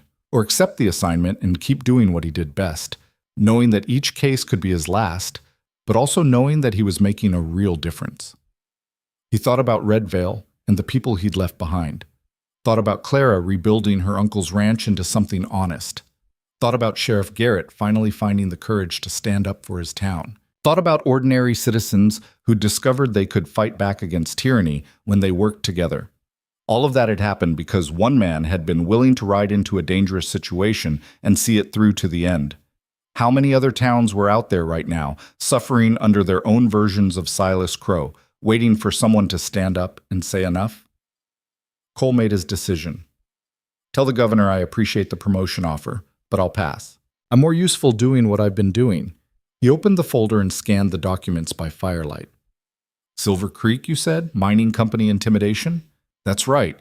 We think they're planning to escalate soon, force out the last holdouts before the railroad survey comes through. If that happens, then the homesteaders lose everything and the mining company gets rich. Cole closed the folder. How soon do you need me there? Yesterday would be ideal, but we'll settle for as soon as you can manage. The agent stayed long enough to provide additional details and answer Cole's questions, then rode back toward Red Vale with his official decision to decline the promotion. Cole sat by his fire long after they'd gone, the folder from Silver Creek open in his lap, his mind already working through the angles of approach and the strategies he might employ. It was past midnight when he finally bedded down, and his dreams were filled with images of a town he'd never seen, people he'd never met, and the promise of work that needed doing. The next morning dawned clear and cold, and Cole broke camp with the efficiency of long practice. He pointed his gray gelding west toward Silver Creek instead of north toward Montana, accepting that his path had been chosen the moment he'd pinned on a federal marshal's badge all those years ago. But before he rode out, he took Mrs. Patterson's journal and made his first entry, writing down the story of Red Vale in quick, economical prose. The words came easier than he'd expected, flowing from memory onto paper, preserving what had happened not for his own sake, but for the sake of the people who'd lived it. When he was finished, he added a final note at the bottom of the entry. Sometimes the measure of a town isn't what it has, but what it's willing to fight for. Red Vale fought for its freedom and won. May I find the same courage in Silver Creek, and may every town I visit from here forward remember that tyranny only wins when good people stop believing they can make a difference. He signed it simply CM and dated it, then tucked the journal back into his saddlebag alongside the wooden star and the other small tokens of his time in Red Vale. They were reminders that his work mattered, that the risks he took and the loneliness he endured served a purpose beyond just enforcing the law. The ride to Silver Creek would take several days, giving Cole plenty of time to study the case files and develop his cover story. According to the documents, the mining company was owned by a consortium of investors from back east, men who'd never seen the frontier but had no qualms about exploiting it for profit. They'd hired a local tough named Jack Brennan to handle their dirty work, and Brennan had built a reputation as someone who got results regardless of the methods employed. It was a familiar pattern, just with different names and locations. And like Silas Crow before him, Jack Brennan was about to discover that there were still men willing to stand up to bullies, still marshals willing to risk everything to protect people who couldn't protect themselves. Cole rode through the day with his thoughts divided between Silver Creek's future and Red Vale's past. He wondered how Clara was doing, whether the ranch was prospering under her management, wondered if Sheriff Garrett had hired those new deputies and built that proper jail, wondered if the town council had been formed and was keeping its promise to prevent another Crow from rising to power. But mostly he wondered if leaving had been the right choice, or if he'd walked away from something valuable in pursuit of something merely important. The answer came to him as he made camp that second evening, settling into his routine of fire and coffee and quiet reflection. Red Vale didn't need him anymore. They'd found their own strength, discovered their own courage, and they'd build their future without requiring a federal marshal to guide them. But Silver Creek still needed someone, and so would the next town and the one after that. This was his path, chosen not because it was easy or comfortable, but because it was necessary.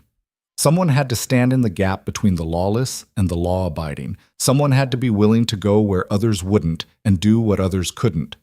That someone was Cole Mercer, and would be for as long as he had breath and strength to continue. He slept that night with his hand on his gun and his dreams full of towns he'd saved and towns still waiting for salvation.